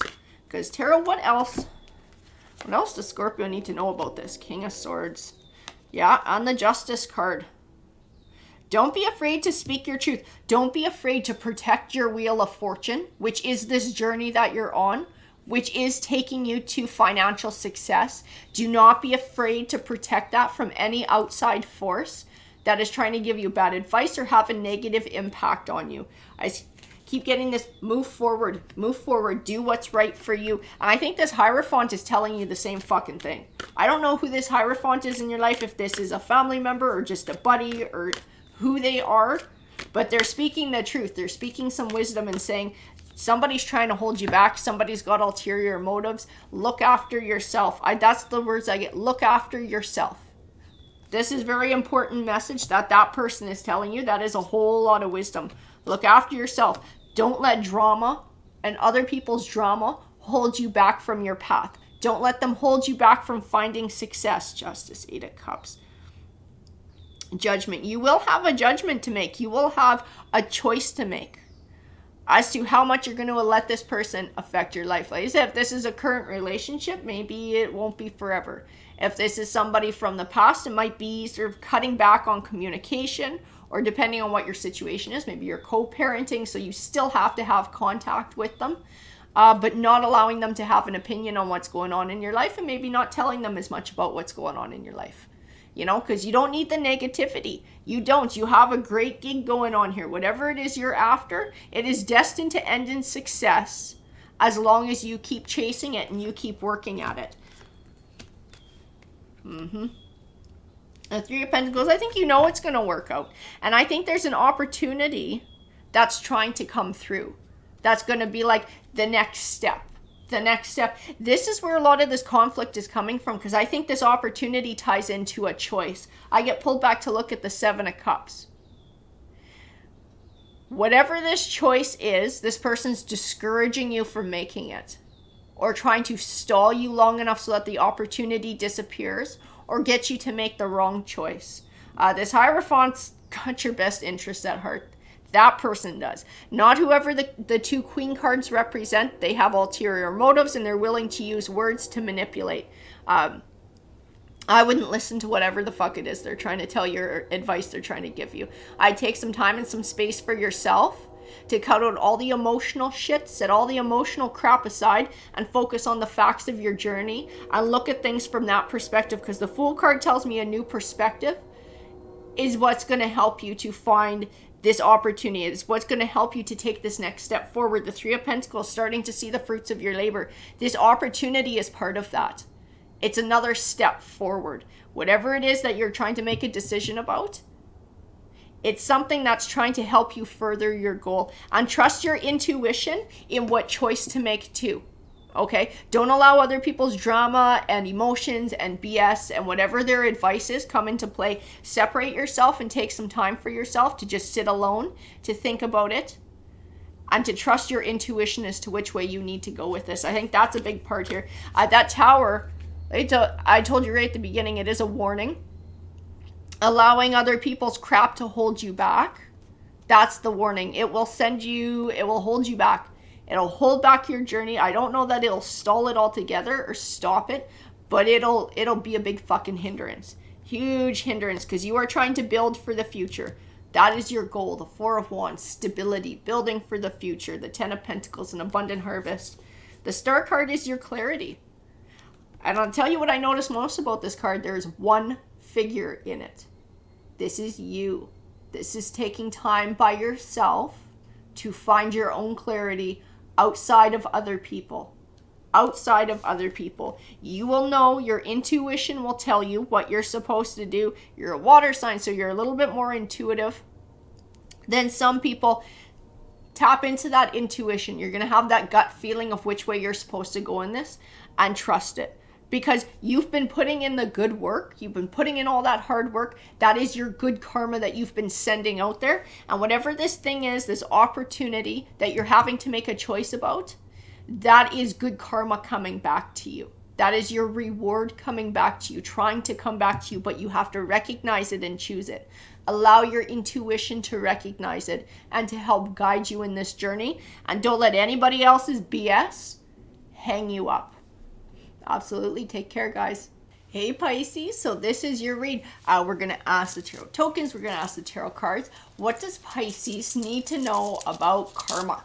What do you need to know about karma? We'll flip it over together. Justice. Balance. Something's coming back into balance for you. You're about to feel like you're getting justice. You're about to feel like things are evening out. Maybe a wrong is being made right. What deck do we use for Pisces? This is the one I'm getting pulled to. So this is what we'll use for your read. So tarot, can you please clarify the situation for Pisces? And these ones hit the ground first. Let's see what we got. 4 of Coins, Queen of Wands. Ooh. I do feel like we're dealing with some sort of a romantic situation here. Lovers. Feel like you got shafted. Like you got left out in the cold. You got the short end of the stick in a relationship. And this might be with finances too. It might be with finances. So I feel like somebody stepped away. And you felt like you got, I don't know if it was left in the lurch or holding the bag or something. But you feel like you got the short end of the stick. Most definitely. The Sun. That is interesting. I'm telling you this too. That 10 of Swords represents a disappointing ending, but one that benefits you in the long run. There was something about what this person did. I do feel it was not on the up and up. This might speak to finances, maybe how they were obtaining their finances. There's something they were lying about, and I don't think you knew about it. And it might even be stealing or theft in some way, shape, or form, or fraud. But you being separated from them, I do feel like they're about to get caught and they're about to have some kind of legal trouble here. And it's going to cost them financially. And if the two of you were together when this happened, you would wind up having to pay for it too. Do you believe that you guys being separated and not being a part of each other's lives anymore, it makes them solely responsible for what's been going on? The King of Wands. Interesting. 8 of Swords.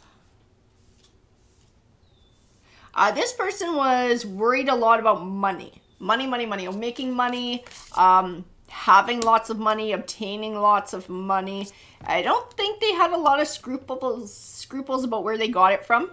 Or where it came from, how they obtained it. 9 of Swords. But I do feel that 9 of Swords, I do feel fear and worry about where they got it from being found out. I think this person was into some illegal shit and you didn't even know about it. I don't think you even knew about it. Didn't realize what they were up to. 3 of Wands. I keep feeling this like taking from other people. Being dishonest to other people. Finding a way to take what other people have. 4 of Swords. Ace of Cups.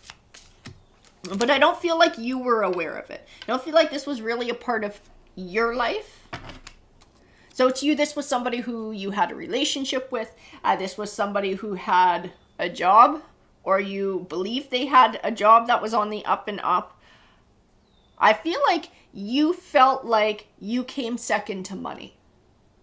You came second to money. They were more worried about money. They were more worried about how much they were making.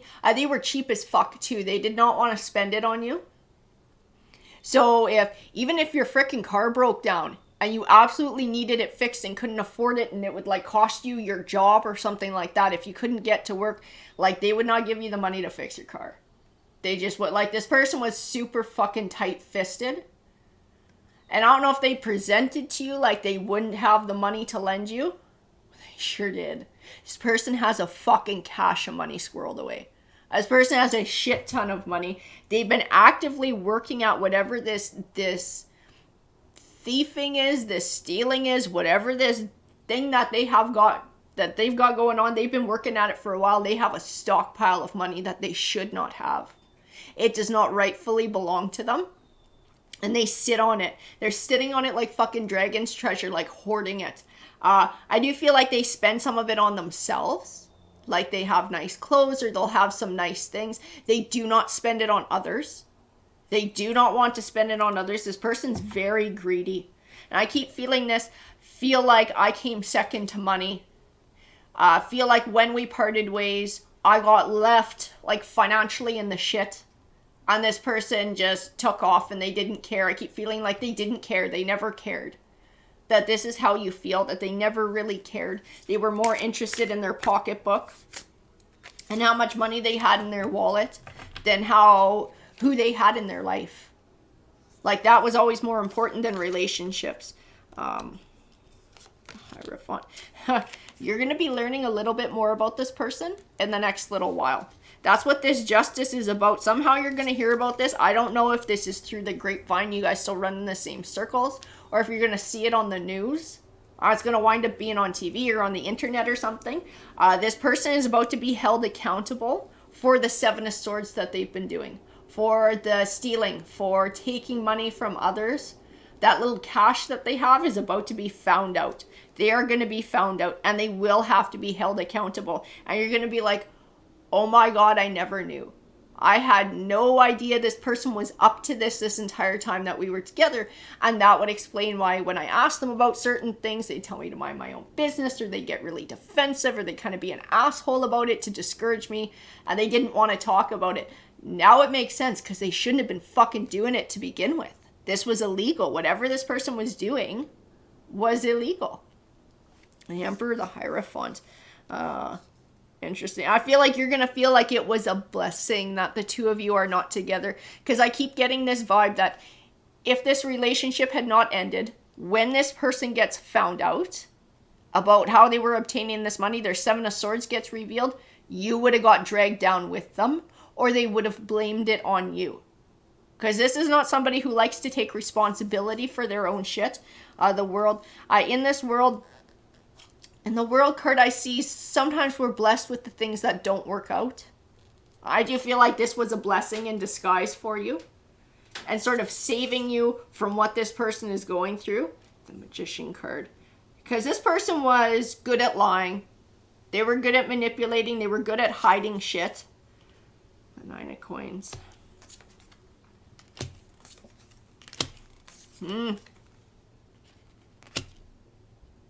Interesting, the Fountain card coming out. Like this is going to be a turning point. This is like a crossroads. It's like that base crossroads. If you make one choice, it'll take your life on one path. If you make another choice, it'll take your life on a different path. When you broke up with this person, that was the Fountain card. That was absolutely the Fountain card when that event happened. Because if you had stayed together, you would be on a very dark path right now. That would bring you a lot of legal trouble. The two of you parting ways has taken you on a different path where you're not getting dragged in the mud with this person. I think you're going to find clarity in that. I think you're going to be able to find clarity in that, and you're going to realize what a blessing in disguise this was. I feel this Nine of Coins energy and like this release. Because I do feel there's leftover emotions towards this person who you're still sort of processing. You know, I feel like there's still that anger. There's still that resentment of being made to feel like you didn't matter, like money was more important, all of those things. And I think having the clarity of finding out this information about what's going on, you're going to be like, oh, thank God.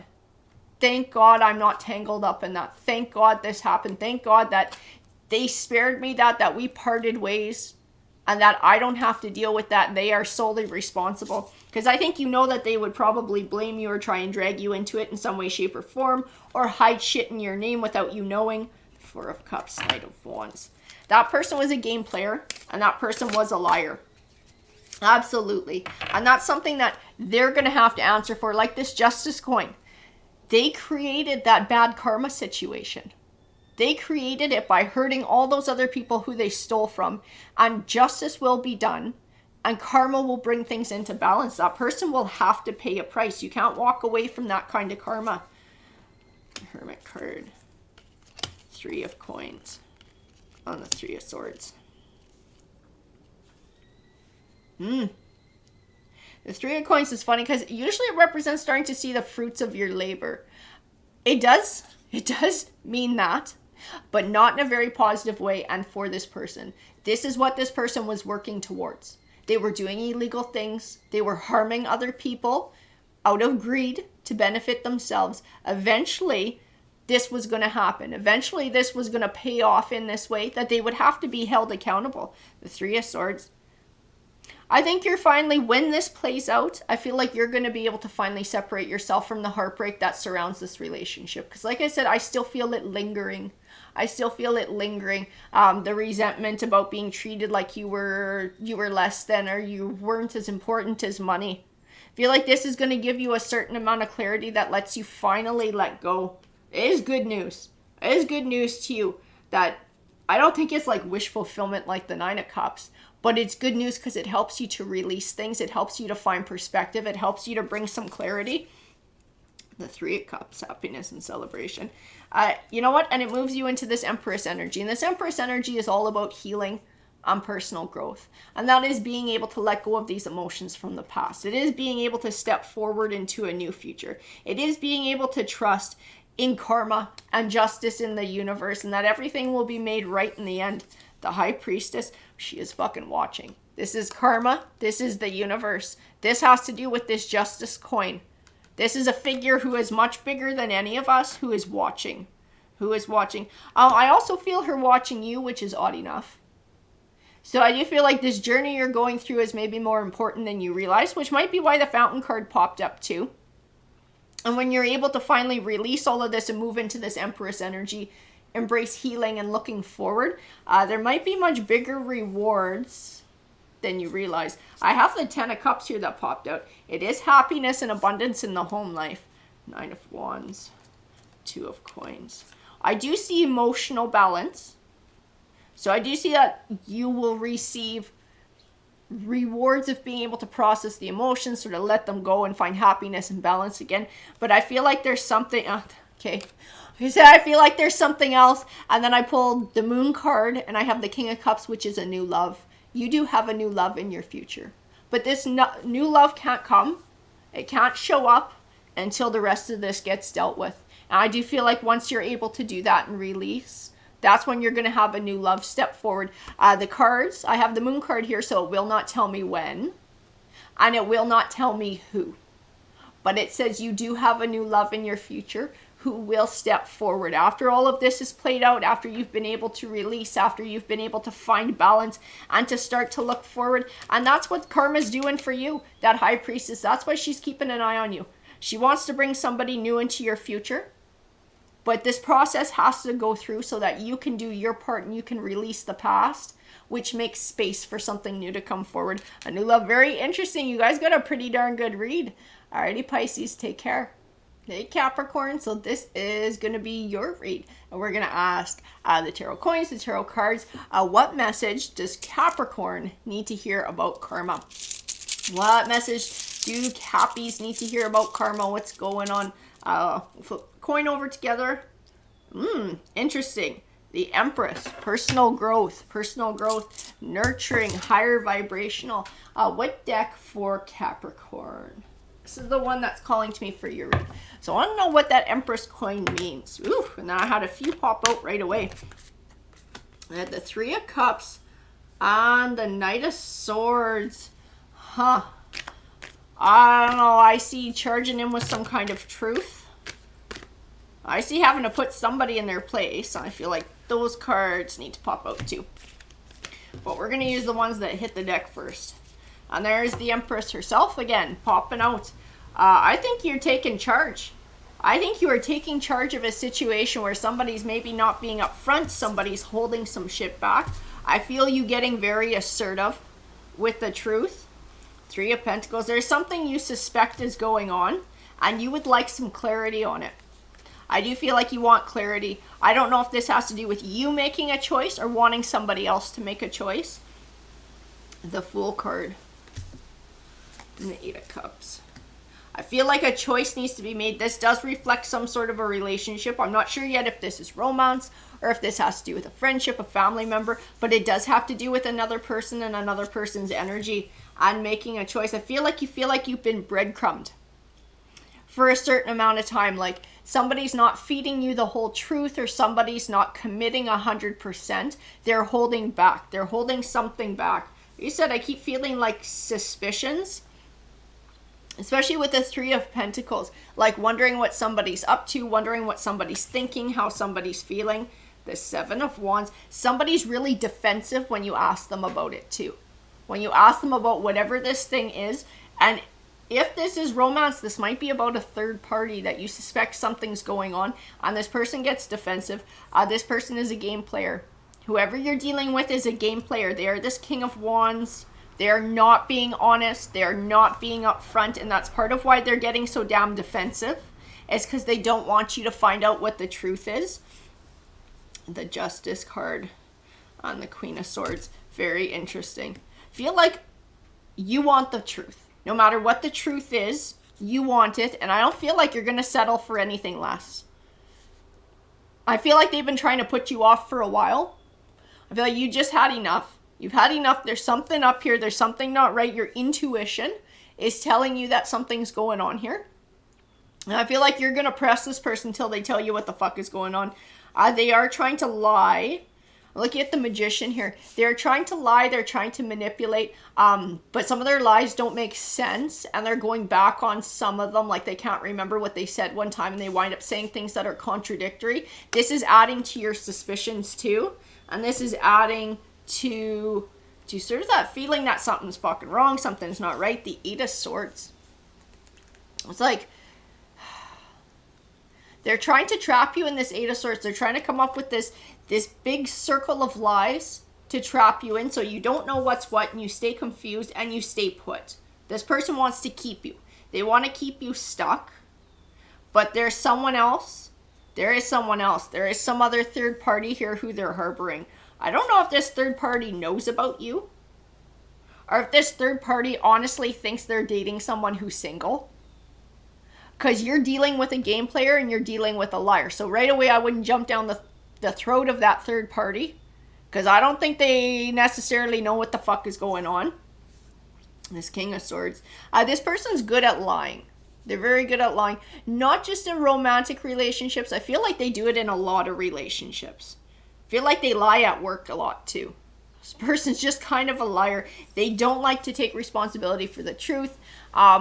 They like to get what they want out of people. That's part of their shtick.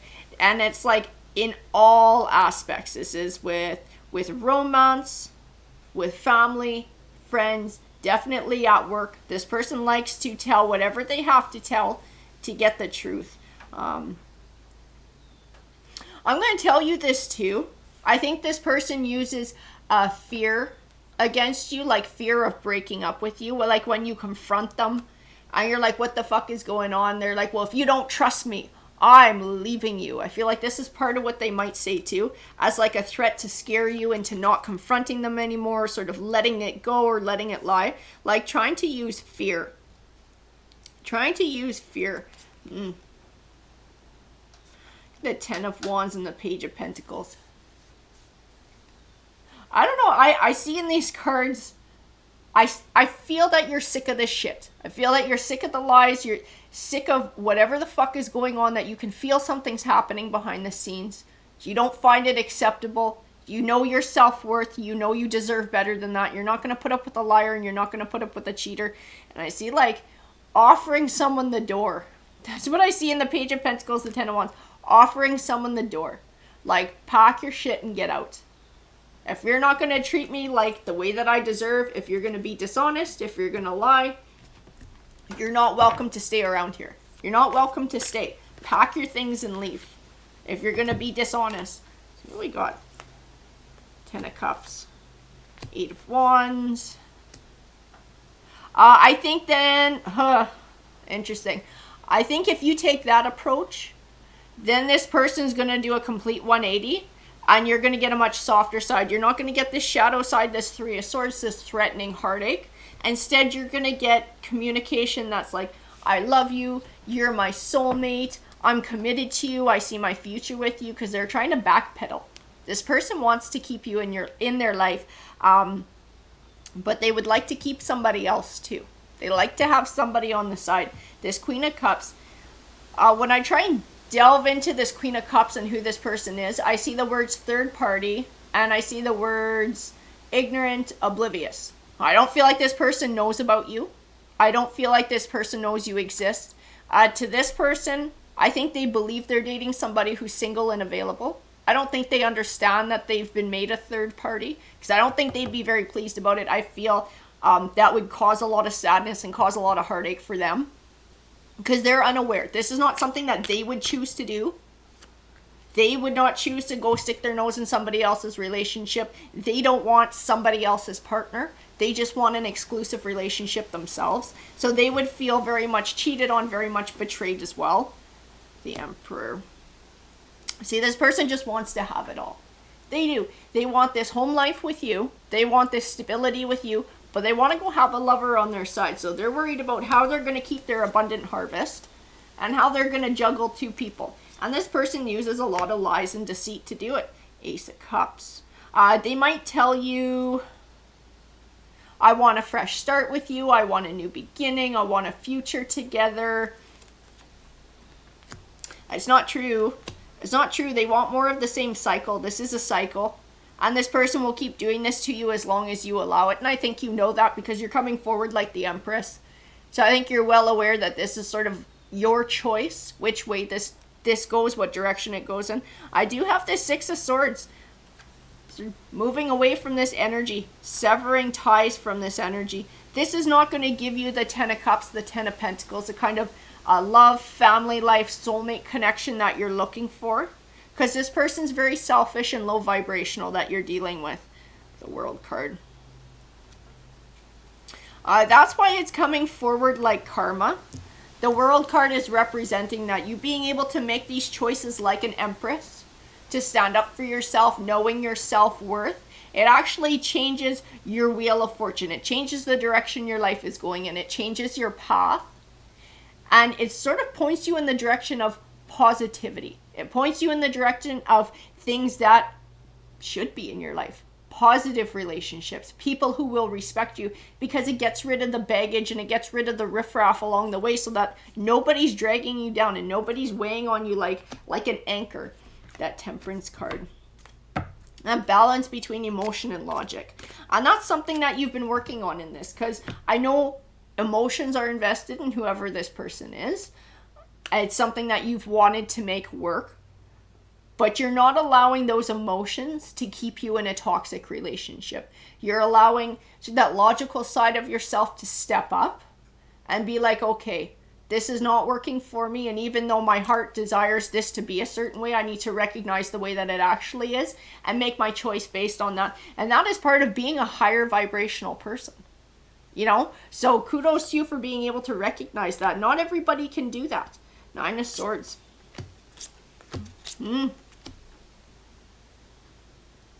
I see this person plays on fear. The fear of other people.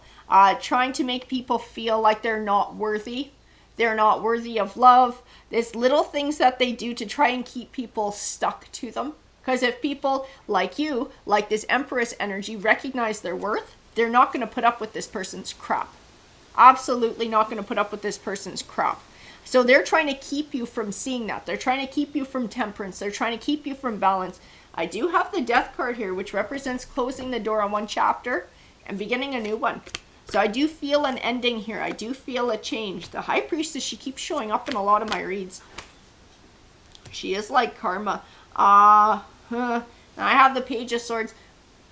I have this distinct impression this person is about to have some sort of a tower in their life if you separate from them. I don't know if this is this Queen of Cups finding out and leaving them, or there's something else that's going to go on in their life.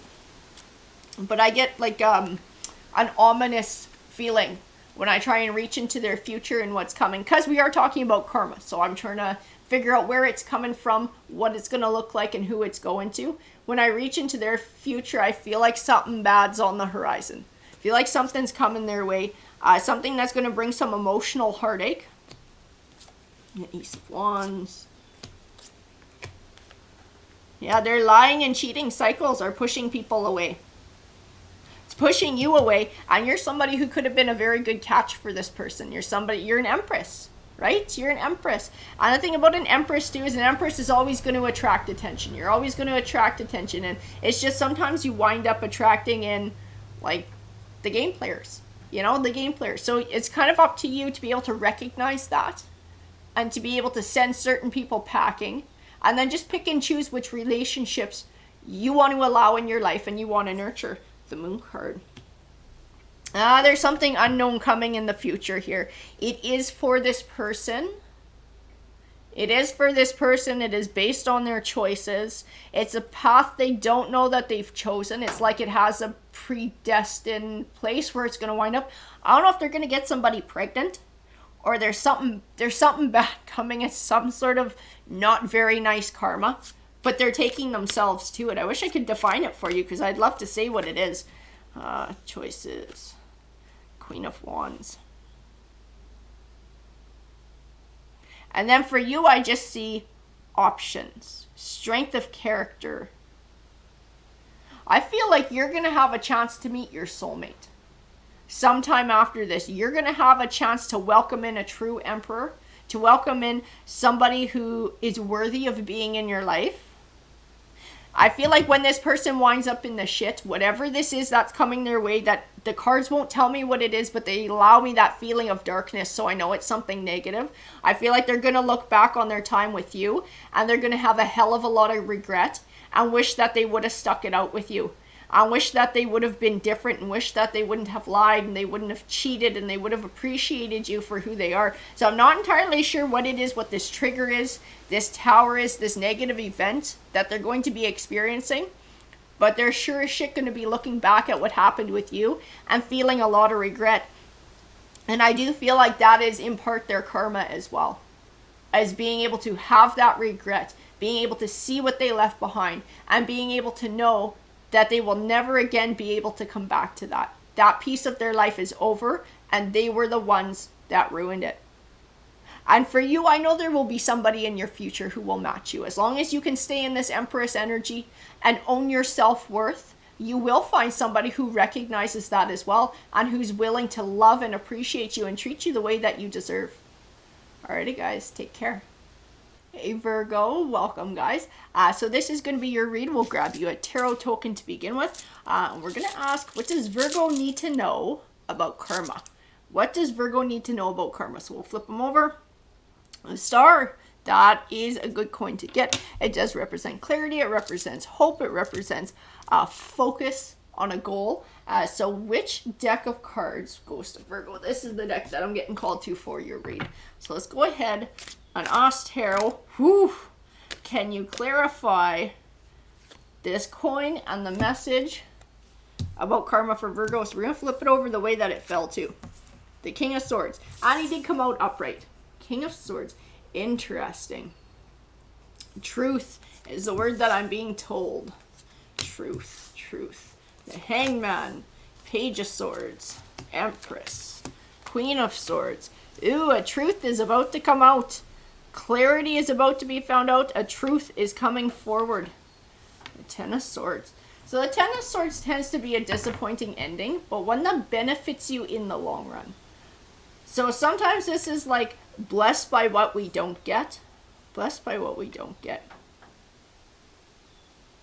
Feel like there's some sort of clarity that's going to come forward in a Ten of Swords that you've experienced, and it's something that you need to be able to move on and move forward, because I feel like there's ties, like you're still tied to a situation.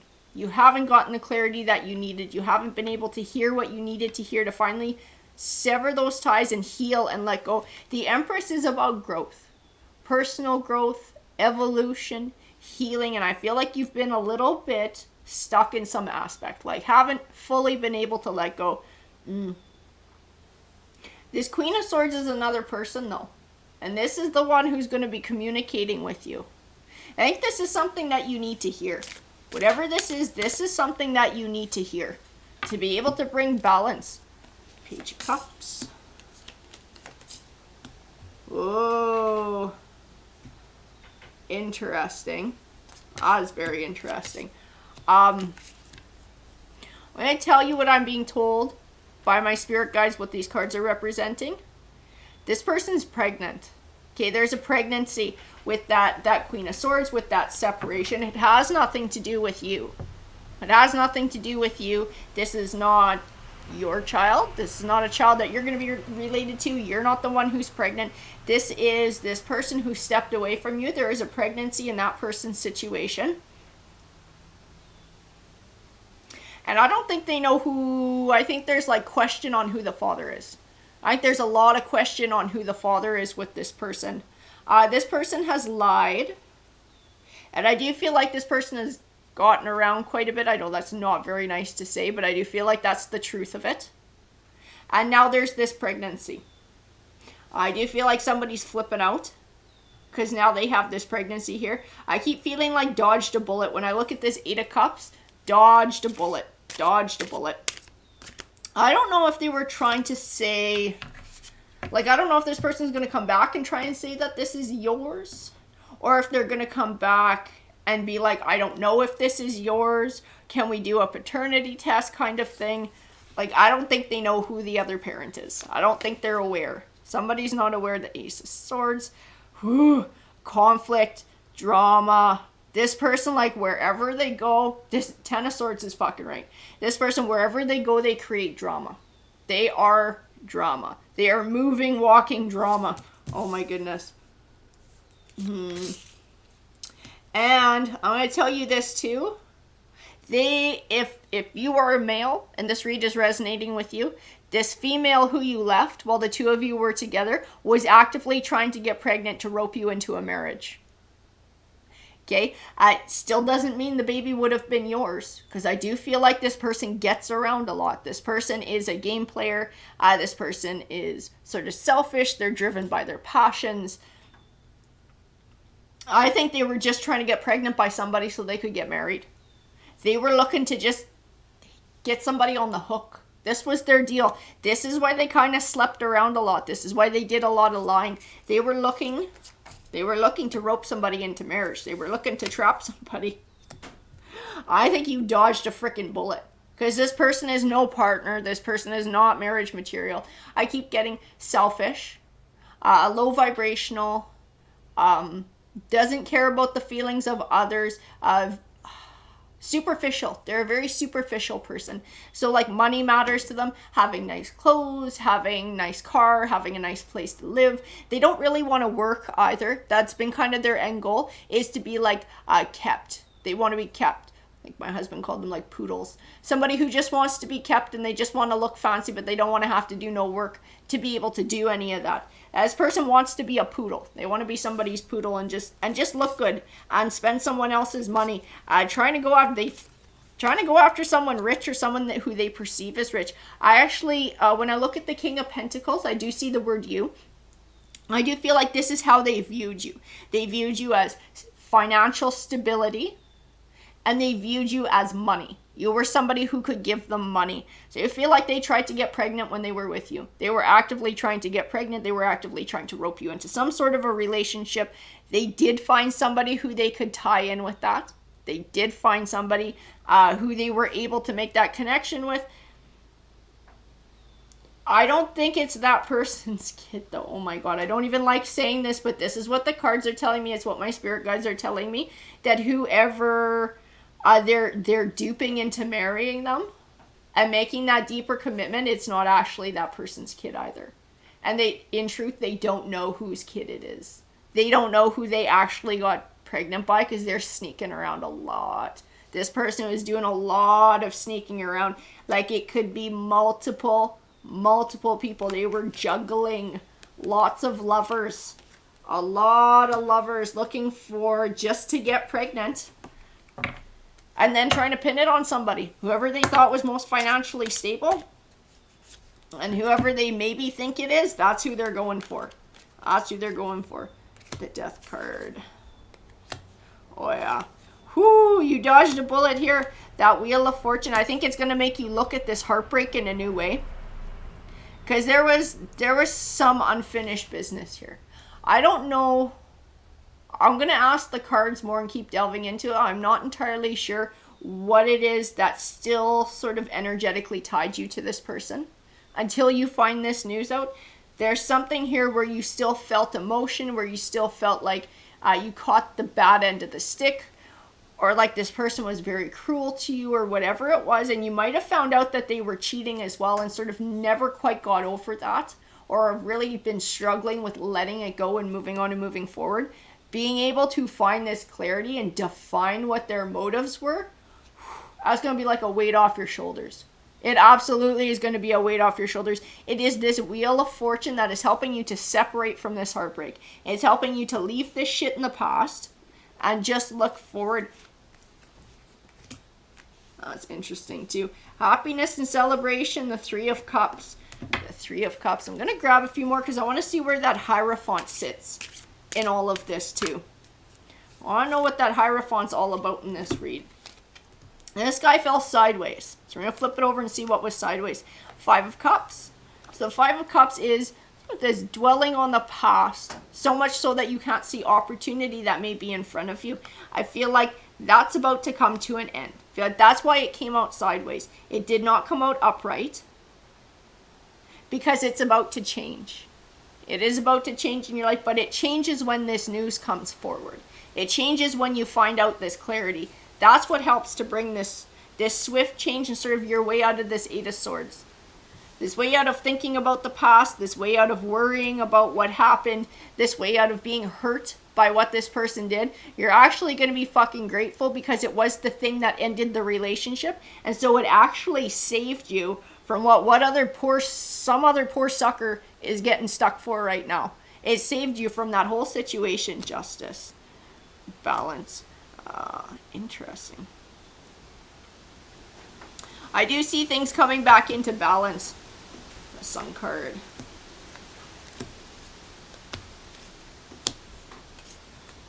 I will tell you this too. I will tell you this. This person does not know, like I said, this person doesn't know who the child's real other parent is, who the child's real father is. Ace of Cups.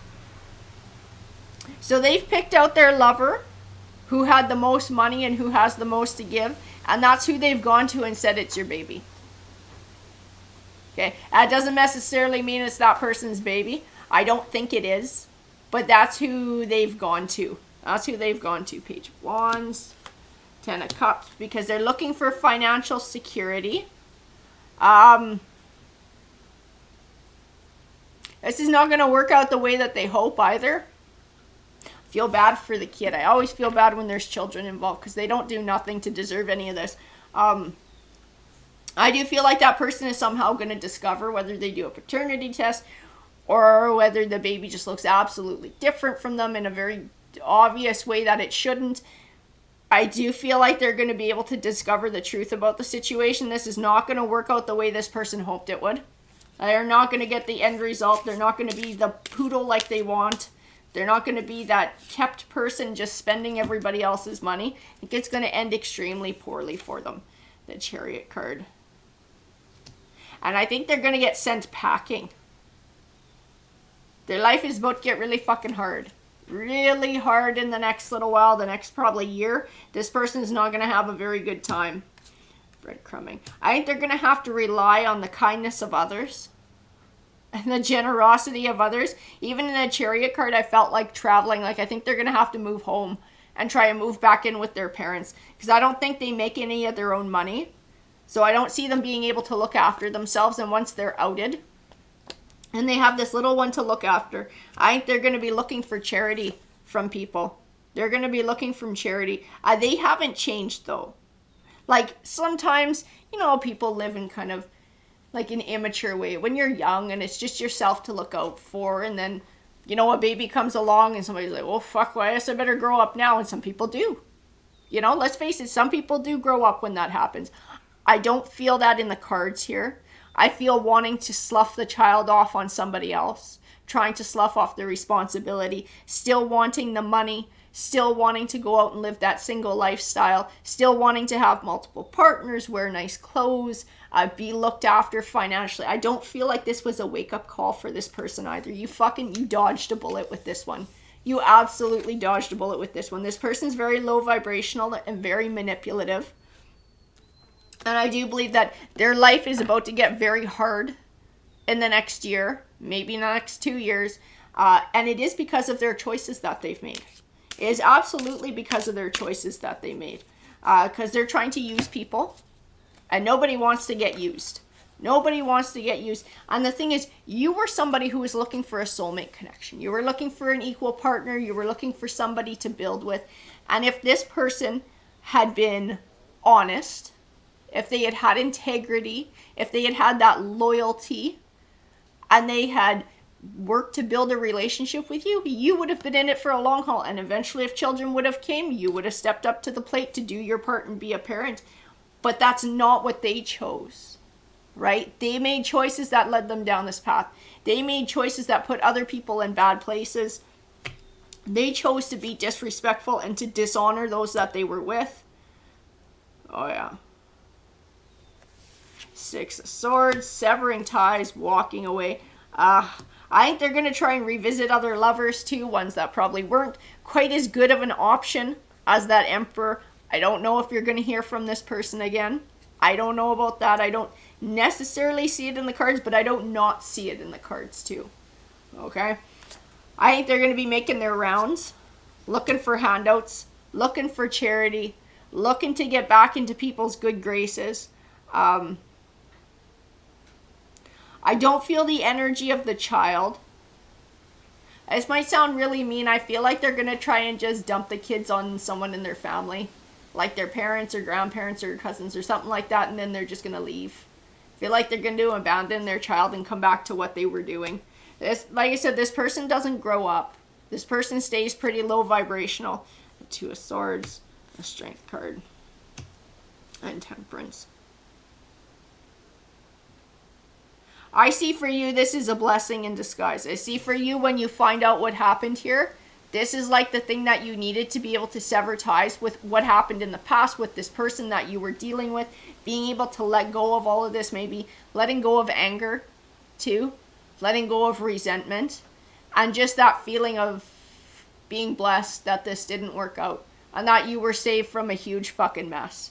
Because I feel this, finally being able to close the door on this. Close the door on this chapter and to walk away from it and just look forward to the future and not allowing any of this to come back into your life and cause any grief or any drama in your life. Like finally moving on to a new path, choosing to move on to a new path, finding your balance, feeling like some sort of justice was done, things were made fair. This person's getting their karma. That's the karma in this read, as this person finally having their decisions catching up with them.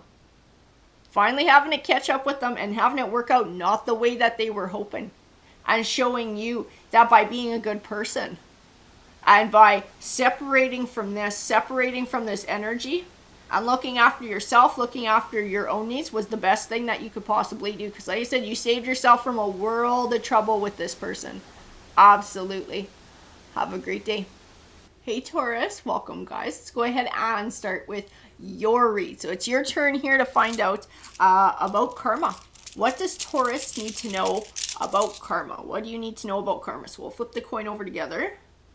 So we have the Hierophant. So the Hierophant can represent tradition. It can represent higher learning. Sometimes a mentor as well. Very interesting. I'm going to grab a deck of cards and we'll clarify the token. We'll clarify the message for you. So Taurus. This is the one that you need to hear from. So this is the deck for Taurus. You clarify this message about karma. Oh, the Moon card. Interesting. Some sort of secret being revealed. Finding something out. Two of Cups. There's the Hierophant again. Very interesting here. What do we got going on? Hierophant. Queen of Pentacles.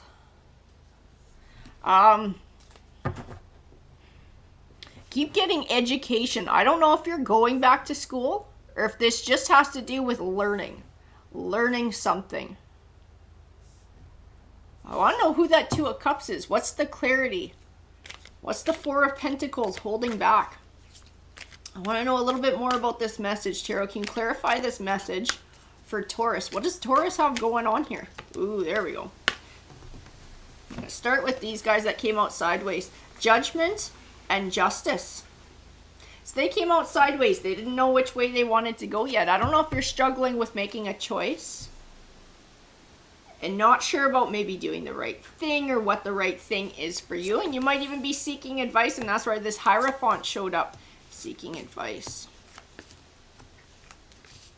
And Karma. It's Page of Swords.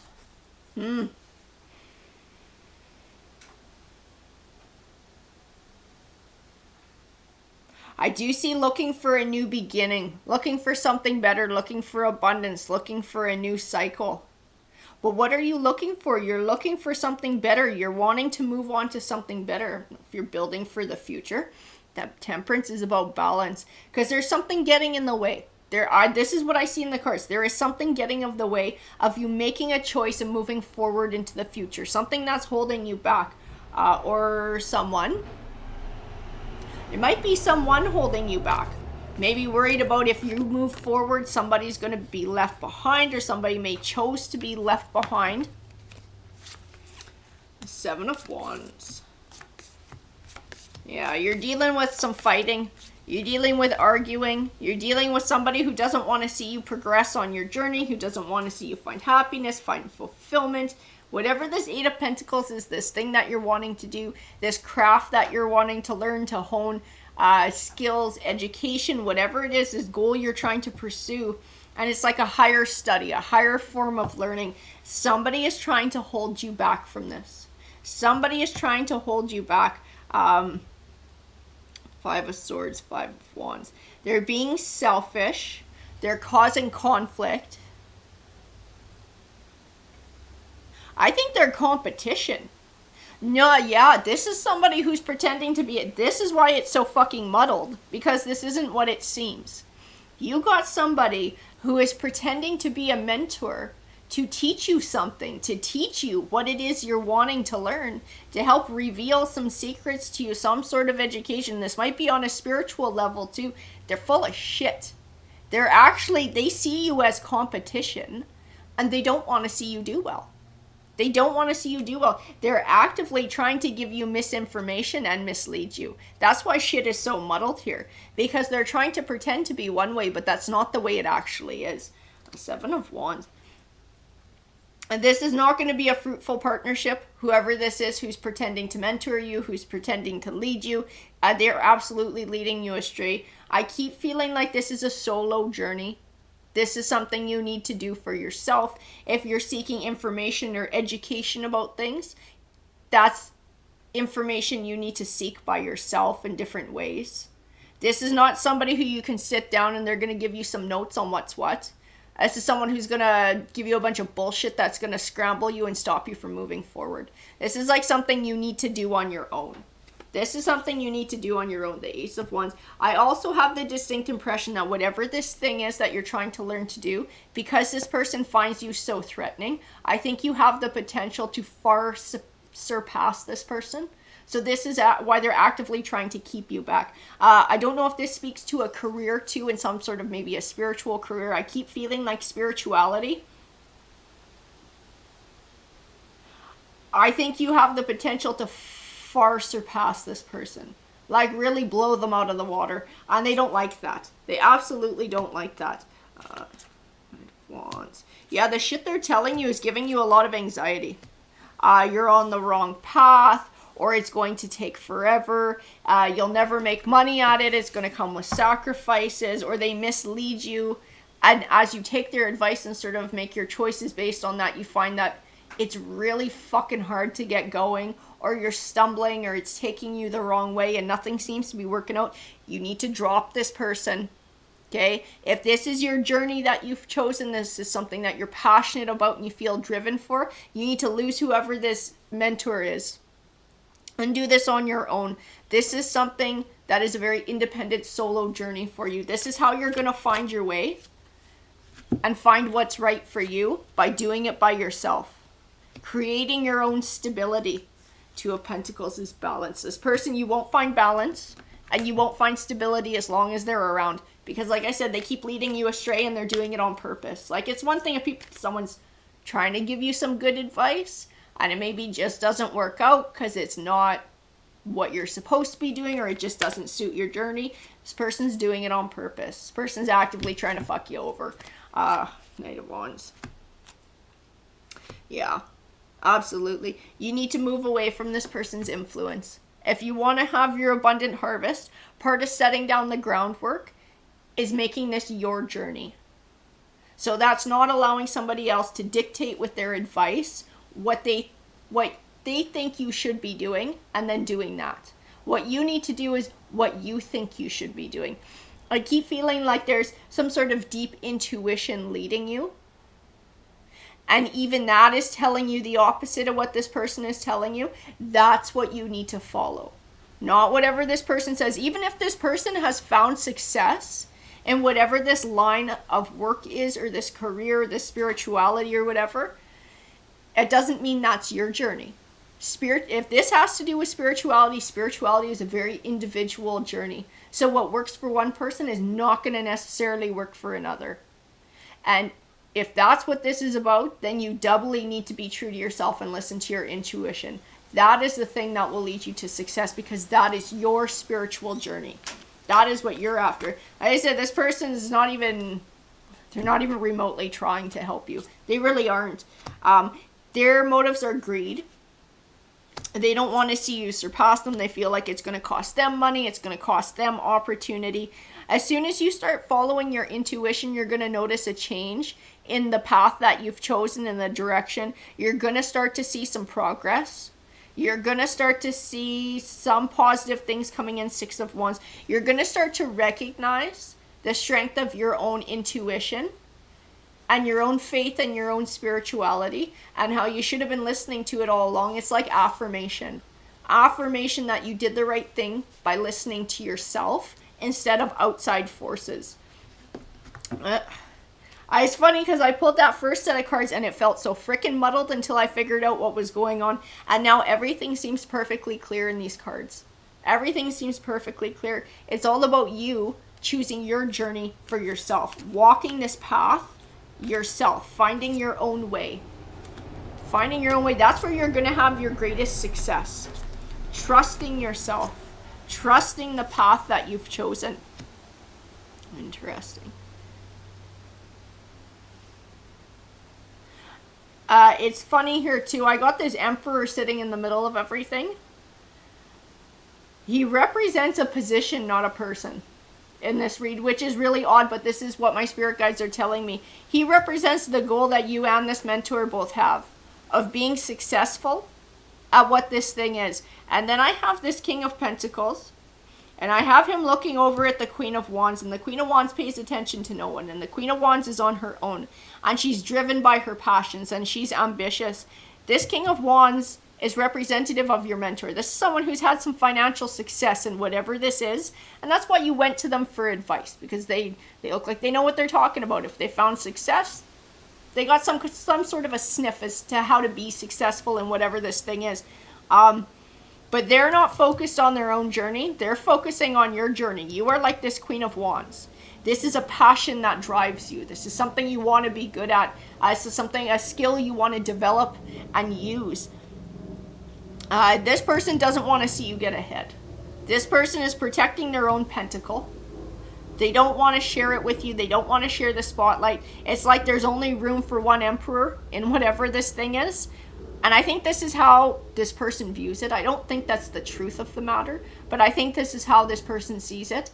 There can only be one emperor, and they're not going to let you have that spot. They're going to do everything in their power to screw you out of finding your way to that emperor position. But when I look at that emperor, it feels very separate from this King of Pentacles, but it seems to mesh very well with this Queen of Wands. So I do feel like that's why I was being told that you would surpass this person, and this person knows this. That you are actually more suited for this emperor role than that person is. But you just haven't fully developed and discovered your talents yet. And as you take this time to do this by yourself, that's how you will unlock these gifts. That's how you will unlock your potential and your self-confidence, the Sun card. I do feel like it will be a journey over time for you. But I feel like that is actually the nature of what you're doing. It's not something that can be learned and mastered overnight. It's something that takes time, and it takes effort to be able to develop whatever this skill is. I keep feeling like it might be something spiritual. It just takes time. It takes time to grow it. I feel like as you progress, it unlocks other gifts and it sort of adds. It's almost like this snowball effect. But as you choose to take this journey by yourself, that's what will turn your wheel of fortune. And part of your wheel of fortune turning is not just finances.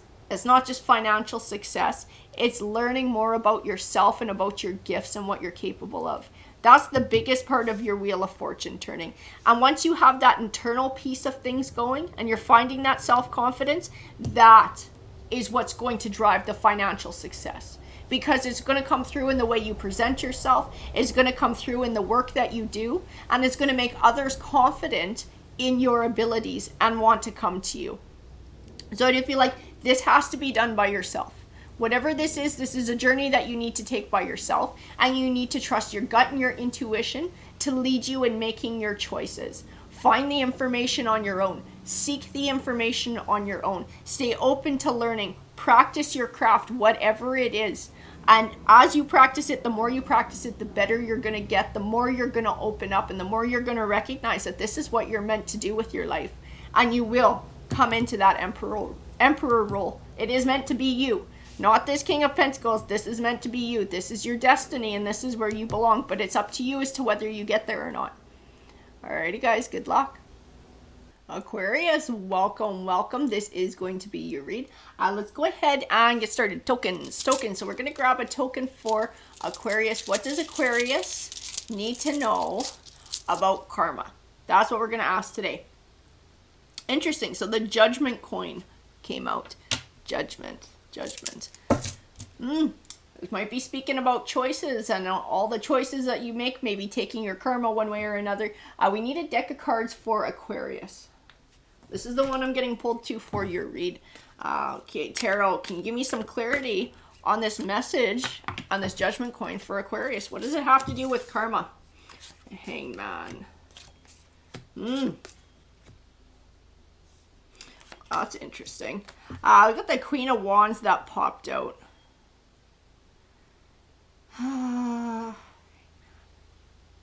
Trying to figure out if this is your energy coming forward. I know the Eight of Pentacles is learning a lesson. What do we got for Aquarius here? The Hangman. There is something holding you back from achieving what you're wanting, from achieving stability, a stability that you're building towards, but it's a choice that you're making. It's a choice that you're making, Queen of Wands. I don't feel like you're... The thing, I don't feel like you're actively making this choice. I feel like it's something a little bit more subconscious that you don't even realize that you're doing. And that's why the Eight of Pentacles came forward. It was like maybe needing to take a step back and sort of look at what you're doing or the motives behind what you're doing. The Tower card and the Strength card. Because we have the Tower here, and I feel like it's a warning. I feel like it's a warning for a path that you might be on or a choice that you might be trying to make. The Strength card. Then we have the Ten of Cups too. Let me grab a couple more here.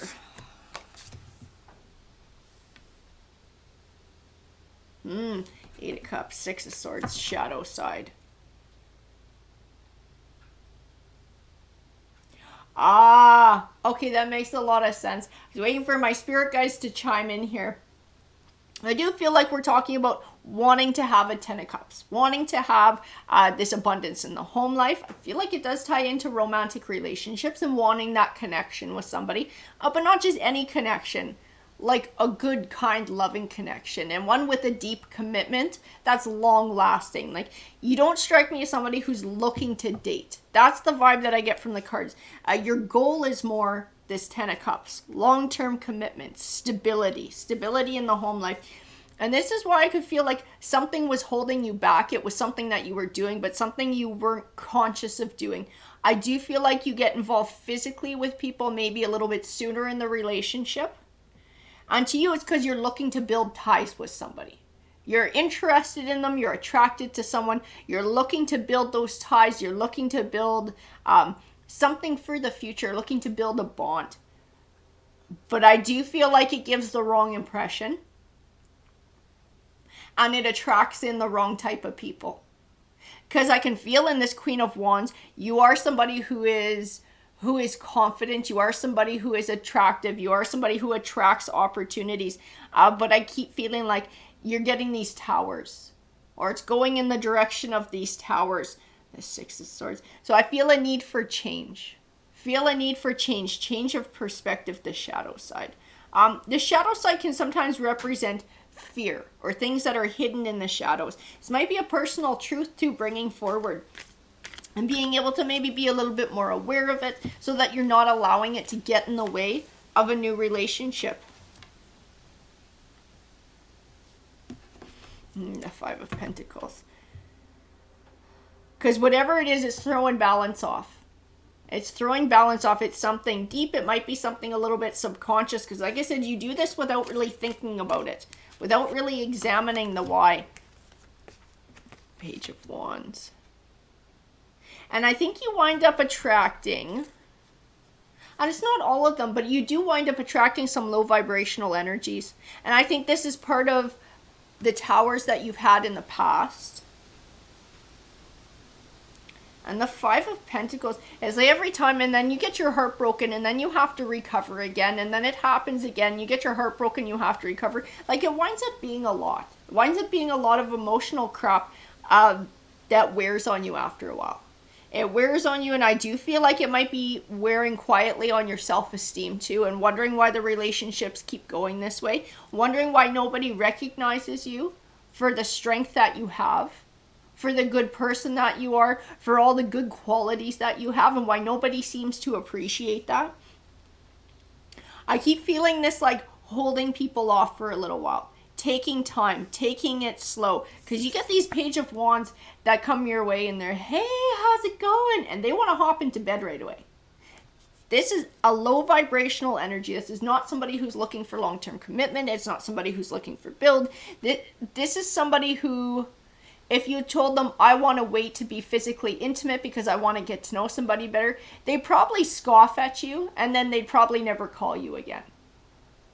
I know that wouldn't feel very nice, but I gotta tell it to you this way. If that chases them off, this person's a D-bag. This person is not somebody who you will ever get married to or have a family with or have a long-term relationship with. This is somebody who is only looking for sex.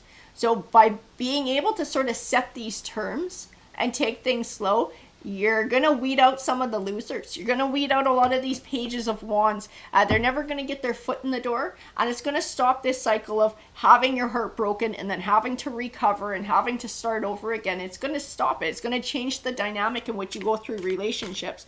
And it's going to help you to identify the good ones when they come along. Because the good ones who are like you and who are looking to build for long-term stability, those are the ones who are going to be like, that makes sense. I also don't want to hop into bed just to have things go to shit and then get my heart broken and have to recover again. They don't want a Five of Pentacles anyways. They don't want to live that same cycle either. They're like you too. They're going to want to build for the future. I see that Fool card tells me a new perspective here is going to be part of the groundwork for you attaining your abundance, for you attaining an abundant harvest, for you finding a relationship that is based more on an emotional connection, more on a friendship, more on stability and loyalty and trust. The Knight of Cups. Interesting. Whoa, there it is. And that's why it came forward as a karma read. Because now we got the King of Swords here. Next to the Ace of Pentacles, a golden opportunity. And that's why the cards are bitching at you too. Because you're actually about to get a golden opportunity for somebody who is loyal and somebody who is honest. That's who this King of Swords is. This King of Swords is not playing games. This King of Swords is somebody who is... This is somebody who's mature. This is somebody who is looking for a future spouse or a future deep commitment. A partner. An actual partner. Not a partner in the sack, but a partner. This is somebody who's looking for what you're looking for. They might seem a little unassuming stepping forward. Maybe they don't sort of jive with your type or whatever. This one's a good one. And if you take time to slowly get to know this person, You'll see those qualities shine through, and they'll be able to see your qualities shine through. And then when they fall in love with you, they won't be falling in love with, going to bed with you. They're going to be falling in love with all your beautiful qualities that were allowed to come forward and that they took the time to get to know. Okay, this is very important when this King of Swords steps forward, that you're able to be this way with this King of Swords. Because you were like this Queen of Swords too. Time to keep somebody at a distance. And now we have sort of this match. We have this match here. I do feel like this King of Swords is going to be good for you. Golden opportunity. Blessings. Yeah. Page of Cups. A new love coming forward. A positive new relationship. The opportunity for a positive new connection. Ready to step forward. But it's time to change habits from the past. It's time to break cycles and change habits from the past. And this is part of your personal growth. I have the Empress card popping out here. She is about healing. She is about personal growth. She can speak to a man or a woman. But this is part of your journey in life. So learning this lesson and being able to step forward in a new way. That creates a new destiny for you. And by being able to do this work for yourself, to delve deep into your subconscious, to think about these things, to actively change the way that you are in a relationship, it is earning good karma. It is, and your good karma is this golden opportunity that's coming your way. But it comes your way with positive forward movement. I feel like it's up to you if this golden opportunity turns into a 10 of Cups or turns into a Tower. I feel like how you begin this relationship, how you carry yourself in this relationship. And that's why we had the Judgment coin come out. You're going to have to make a judgment call here. You're going to have to make a choice. And it's based on your choice as to which way this is going to go. If you can find the strength to break past habits, to learn from the past and break cycles, you have the potential of having your 10 of Cups, of having your happiness, of having that long-term stability with a good partner. Keep getting choices. Choices, choices, choices. It is all about choices. Not easy. It's not easy to break old patterns. You have to stay really aware of what you're doing. But it will give you good results. High Priest. This person coming your way has the potential to be a soulmate connection. A lifetime soulmate connection. The Ace of Wands, new beginnings. 8 of Wands. Interesting. The Page of Pentacles next to the 8 of Wands. This communication. I think you meet while traveling. One of you is traveling. This person might be traveling for work. And this is how you meet.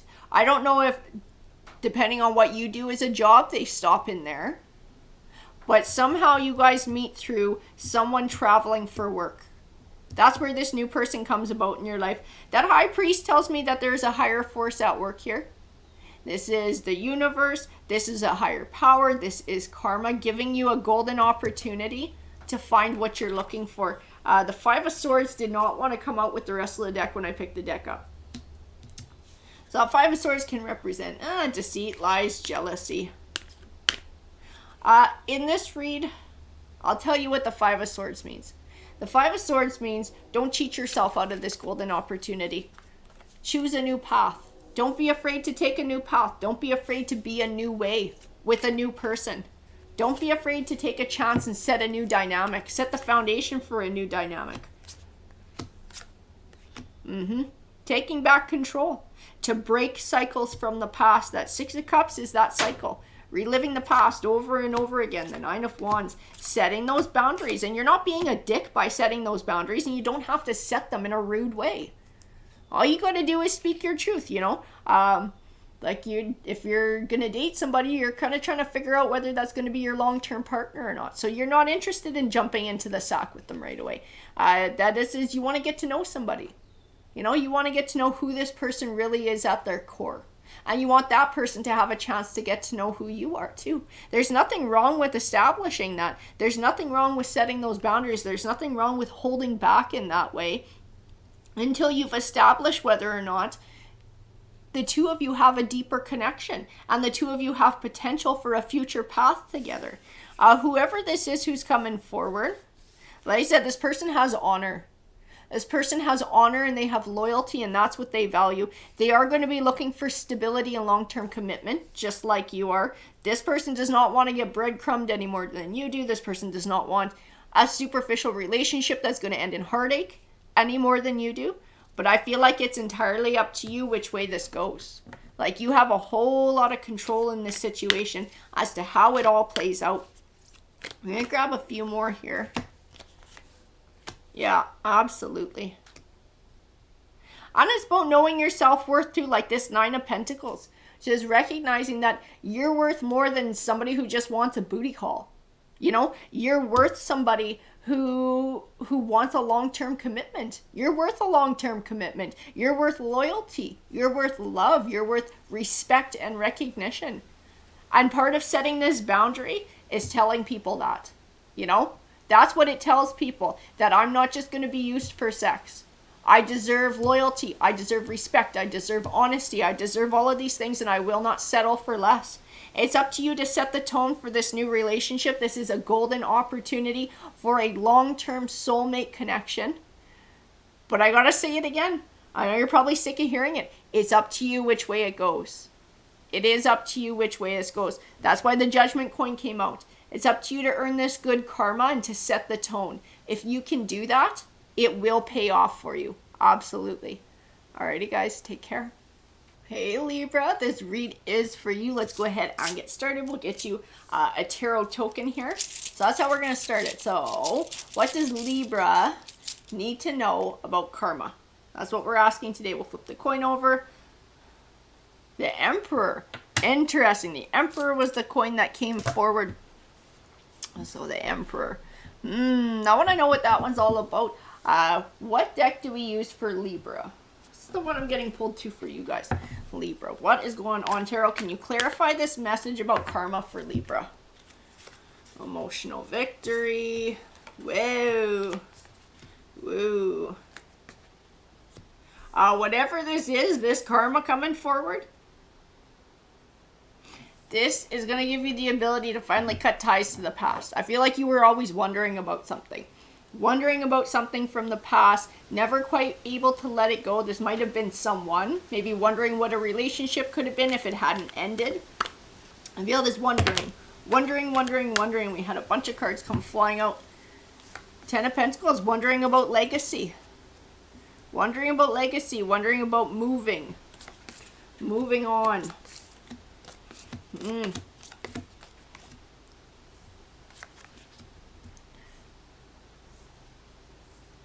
I keep feeling like actually moving.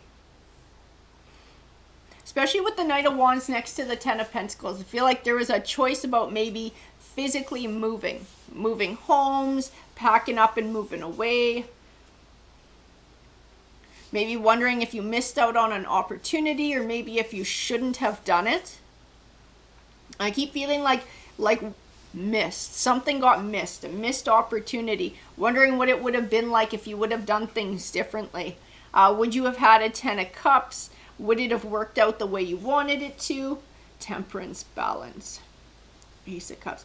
Feel like you took a leap of faith on something. You took a leap of faith, but you're not entirely sure how that's going to work out for you. Or you're thinking about taking a leap of faith, but not entirely sure how it's going to work out for you. Everything I see in taking this leap of faith and taking this new beginning and making this move is positively aspected. Absolutely. The Devil card. This Devil card tends to be a destructive force. Sometimes it speaks to a person who's very toxic. I don't feel like it's speaking to a person here. I feel like it's something you had to move away from. I also feel like it's the fear of making the choice to move away from something that has the potential to tie you up and hold you back. Everything I get about this, do I break this cycle? Do I make this move? Do I make this change? Is positively aspected. I see in the cards that whatever this thing is that you're struggling with doing, that you should be able to move on and move forward. That's what's going to give you the best results. Moving on and moving forward from something. Knight of Cups. Oh, there it is. That makes sense. I do feel like you're dealing with a Tower too. And that's part of the struggle of moving on and moving forward. There's some sort of a Tower here that sort of was the catalyst for this change to begin with. And now you're sort of, that's what it is. It's like not sure where to go. Not sure where to go from here. Do I stay more or less in the same situation, or do I make a really big change? Because that's what this Ten of Pentacles, Knight of Wands is telling me. It's a big change. It's a drastic change. It's not a small little change. And that's why you're like, I don't know if I should be doing this. Because it seems a little crazy. It seems really big. It seems pretty life altering. I keep seeing like fresh start. Whatever this is going to give you a fresh perspective, a fresh start. And it might be physically moving somewhere that gives you a completely new location. But it is the most positive thing you can do for yourself, because I feel this need to detach and leave something behind and just start a new chapter. Focus on a new chapter without old memories or old things sort of reminding you of what happened in the past. Fruitful relationship. Three of Pentacles next to the King of Swords. I don't know if this is a realtor or somebody who might be helping you to find a home. I do feel like whoever this is has the potential to help you out with whatever your goal is. This Ace of Wands is speaking to you finding a new life or building a new life, starting this new chapter. And this King of Pentacles is a lot like this Emperor to me. This is you. This is you finding success in your journey. This is you finding stability, finding happiness, being able to release the past, move on, and move forward. I think this King of Swords is somebody who can help you. So if you're looking for housing, this might be a realtor who's helping you to look for it. Because I feel like it's recovery from a Tower. Recovery from a Tower. But this next chapter of your life, if you're able to make this leap of faith, if you're able to jump into something that's really new and probably seems pretty fucking scary, I feel like the rewards are going to be huge. And that's why we had the Emperor coin come out as well. The Empress is a lot softer. She is about personal growth though. And she is about healing and evolution. That is this next chapter. And that takes you through this Empress energy. Sort of coming into your own, recognizing your self-worth, healing your heart, healing your soul from whatever this Tower was.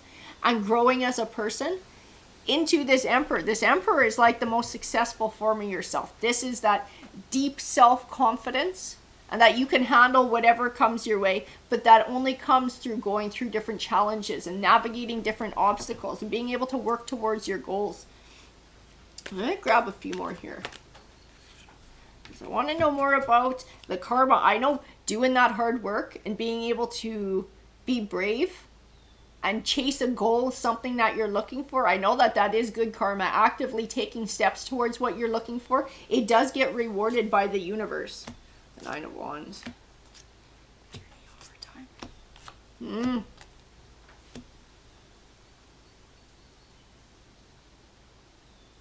I feel a lot of worry about communication too. Like something you're waiting to hear about. You're waiting to hear about something. I don't know if this is this separation, this is this good news, this is this Knight of Cups right at the beginning, this thing that comes along that helps you to release the past. It helps you to finally separate. That High Priestess tells me your intuition knows this thing is coming. Even though you have this fear and this anxiety, there's a part of you that knows that this is coming. This news is coming. I don't know if you've had a divorce or you're still in the process of that and assets are being divided, like financial assets, and maybe you're worried about housing or worried about where you're moving to. And that might be a process that's taking a long time. And this King of Swords might not be a realtor. This King of Swords might be a lawyer. But he's somebody who will help you. He's somebody who will help you on your journey. Whatever job he does for you that you hire him to do, he will help you to move forward. He will help you to find this new life. He will help you to find stability. Like this person's in your corner. Absolutely, they can be trusted. I do see news coming. But you've been waiting for it for a long time. It's the thing that's also going to help this progress. I feel like you got a lot of moving parts in your journey too. And that's why the Empress showed up with the healing and the personal growth. Because you got a lot of shit going on. You do have a lot of stuff going on. Ace of Swords. Queen of Swords. And there's the Emperor again.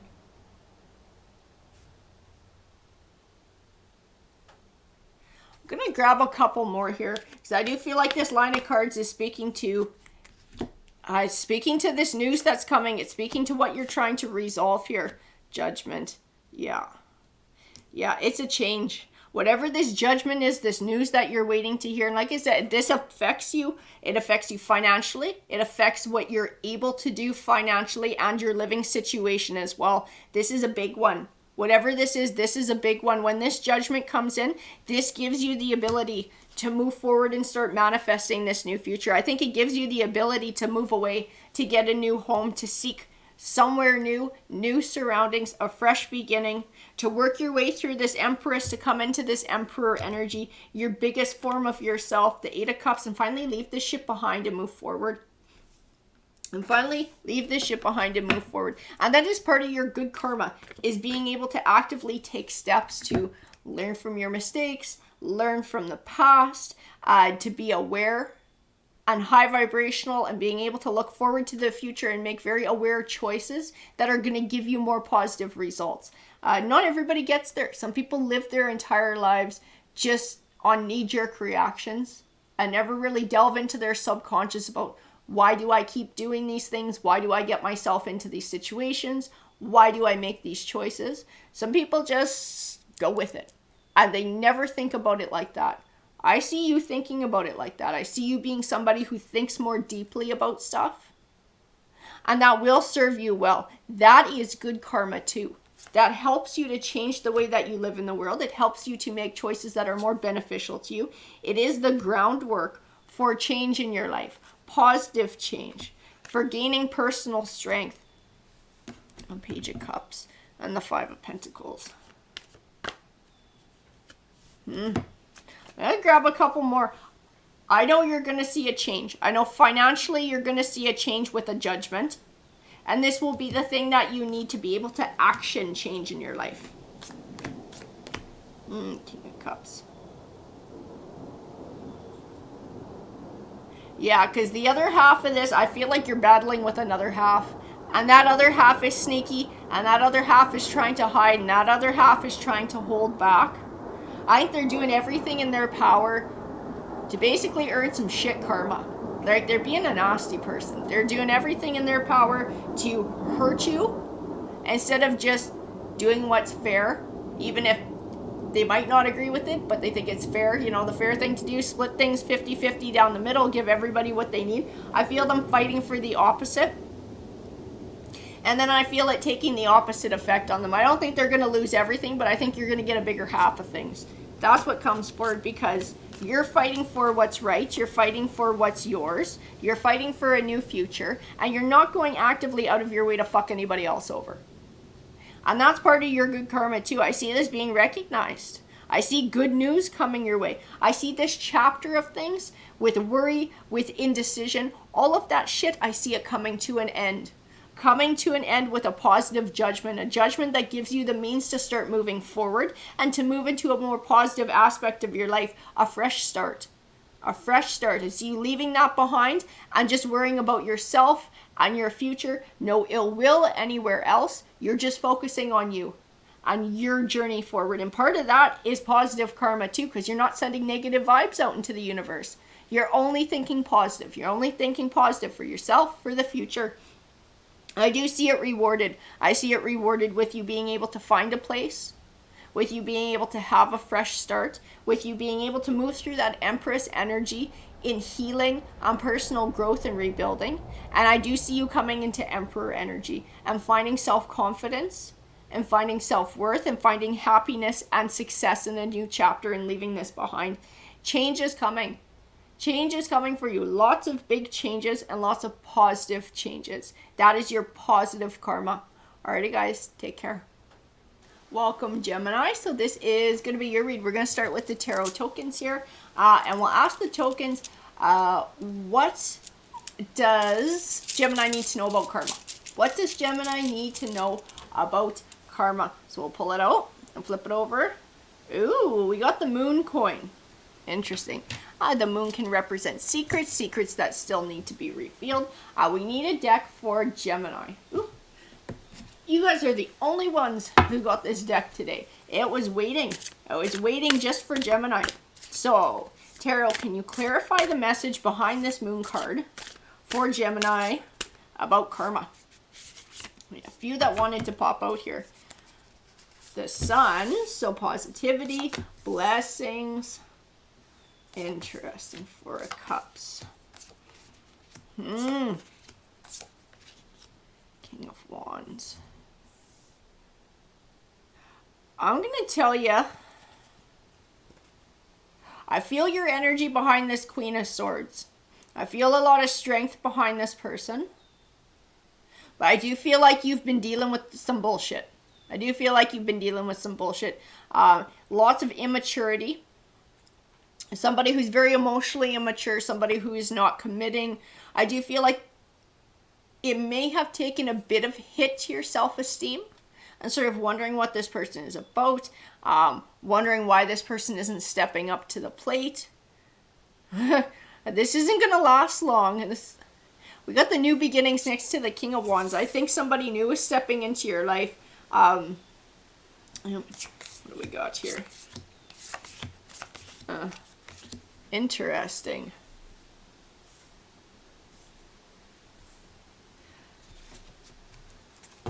I don't feel this Knight of Wands energy. I feel like it's kind of like on again, off again. That's why it's immature. That's why it's a distraction. It's causing you emotional burdens. It's not sticking around. It's sort of just causing those insecurities back and forth and back and forth and back and forth. I think you're off again. At this point. And while you're off again, King of Wands steps forward. King of Wands takes the opportunity while you're single to step forward and make a play for you. I think this King of Wands is a decent opportunity. Three of Cups, celebration. That's funny. I got this King of Cups over here. A lot of times he can represent a new love coming your way. And I do feel like he speaks to that within this King of Wands. He speaks to somebody else in your life, though, too. I feel like I keep getting a friend vibe with this King of Cups. This is somebody who's supportive of you having a new love in your life. This is somebody who never liked your Knight of Wands. And when they hear that you found this King of Wands and somebody new has stepped up, I think they're going to have no problem telling you, thank God that other person was a fucking loser. I'm glad you got away from them. They were jerking you around. They were never going to give you what you needed. This is awesome. I'm so glad you met somebody new to replace that other person. I think this is someone who's going to absolutely support a new beginning in your life. I keep getting that friend vibe. This is somebody who's going to frickin' high five you. This is somebody who's going to celebrate you. This is somebody who's going to encourage you in moving into a new relationship and finding balance. Eight of Cups. I also think it's going to help you sort of let go of the past and move forward. To let go of this immaturity of this Knight of Wands, this on again, off again. Because whoever this King of Wands is, this is somebody who's more around to stay. This is somebody who's more suited to. This Knight of Wands is kind of a player energy. It's a game playing energy. Yeah, Nine of Wands, Ten of Pentacles. Judgment. That's interesting. Your Knight of Wands doesn't realize you found a King of Wands. I don't even think they're going to hear through the grapevine. I don't think they're going to hear through the grapevine that you found somebody new. Because they're just kind of in their own little world, very selfish, self-centered, kind of do their own little thing. And they're going to give it the however amount of time they usually give it before they come back and you guys kind of take up again, because it's been like that in the past. And I think they're going to show up, and that's when they're going to see you got somebody new. And that's when they're going to see that you have completely moved on and they lost out. I see them losing out. I feel, you know what? I feel them actually realizing that they've lost out. Like recognizing that they're missing something now. This might actually be, I know this might sound stupid and silly, this might actually be a gift for this Knight of Wands. I feel like it triggers something in this person where they realize that, wait a minute, they actually did want a relationship. And they screwed themselves out of it. I think this is their karma, and I think it is a karmic lesson to help this person grow up. I mean, it benefits you because you got a nice King of Wands over here and you're not living this stupid cycle with this Knight of Wands who doesn't appreciate you for who you are. But I feel like you're a teacher whether you realize it or not, and the situation is a teacher for this Knight of Wands. And it may help this person to grow up for the future. Let me grab a few more here. Yeah. So I think they realize they screwed themselves out of 10 of Pentacles. They screwed themselves out of legacy. They screwed themselves out of a mature partner who is willing to make a commitment and do the work. They could have been like this Emperor. They could, you know, you would have built them up. You would have built them up like this Emperor if they would have just built you up like an Empress or like the same, you know. If they would have treated you like royalty, you would have treated them like that right back. It didn't have to be the way it was. That was the dynamic that they chose to create, that they chose to be a driving force behind, that on again, off again crap. They screwed themselves out of something that could have been really good. And now they're going to see whoever this King of Wands in their place being able to achieve that with you. The Five of Pentacles. Interesting. I'm going to grab a couple more here with these cards. Ten of Swords. I think they try and come back your way. Even when they see you have somebody else, I think they try and come back your way anyways. It's funny because I don't see them really putting in the effort to change things. I don't see them being really loving and kind in their approach and coming back. Especially with that Five of Pentacles insecurity. I actually feel them acting out when they come back. Because they see you have somebody else. They realize that they fucked themselves out of this great opportunity with somebody. It preys on their insecurities. And I do feel like that sort of comes out in their behavior. I think it sort of shows just how immature they are. Because I think they say some nasty shit. Or they try and talk a bit of smack. But to them, it's like to try and lessen their own hurt. When they realize that they've lost you and you're not coming back. And they screwed themselves out of this choice. Like, there's no need to get uppity about whatever this person says. Because this person is experiencing their own huge range of emotions. And coming to some sort of a conclusion. To starting to figure some sort of shit out. They're having like growing pains over here. That's why they're acting like an ass. They're having their growing pains. And as long as you can recognize that, I feel like whatever they do or say is really not going to bother you a whole lot. Because you recognize you're now separated from that. And they're on their own journey. And you're on yours too. And you found somebody new in your life. You found somebody who's more like this Nine of Cups, this wish fulfillment. Somebody who's more mature. Somebody who's willing to step up to the plate. You're enjoying this new relationship. You're enjoying the newness of it. You're enjoying a not on again, off again dynamic. Because that was a lot of stress. This Knight of Wands was a whole lot of stress having to deal with. Resilience, Three of Swords. Like, I don't think, this is what I'm being told, that the shit with the Knight of Wands and that coming to an end is not as heartbreaking as you thought it was going to be. Especially with the King of Wands coming into your life. There's like no time, no energy to focus on the old when something so good has just stepped forward. Because I do feel like whoever this new person is, things are great between the two of you guys. You're absolutely enjoying each other's company. You have fun together. Nobody's lying. Nobody's cheating. Nobody's immature and looking to pick a fight and keep the drama. You guys just want to enjoy each other's company. You found a really good prospect for love. It's a golden opportunity. Whoever this new person is who showed up in your life. Yeah. They are somebody who has a lot to offer you. They are somebody who's more mature. They are somebody who's looking to build to the future. They're looking for a home situation, maybe a family situation. It's the same shit that you're looking for. That person's looking for too. That person can offer you, this new person can offer you stability. The stability that you're looking for, that this other person is just too immature to give you. They're not at that point in their life path. This situation happening between you and them is a turning point for them. I do feel like it's taking them on the road to maturing, but they're still not there. And you're not part of that journey anymore.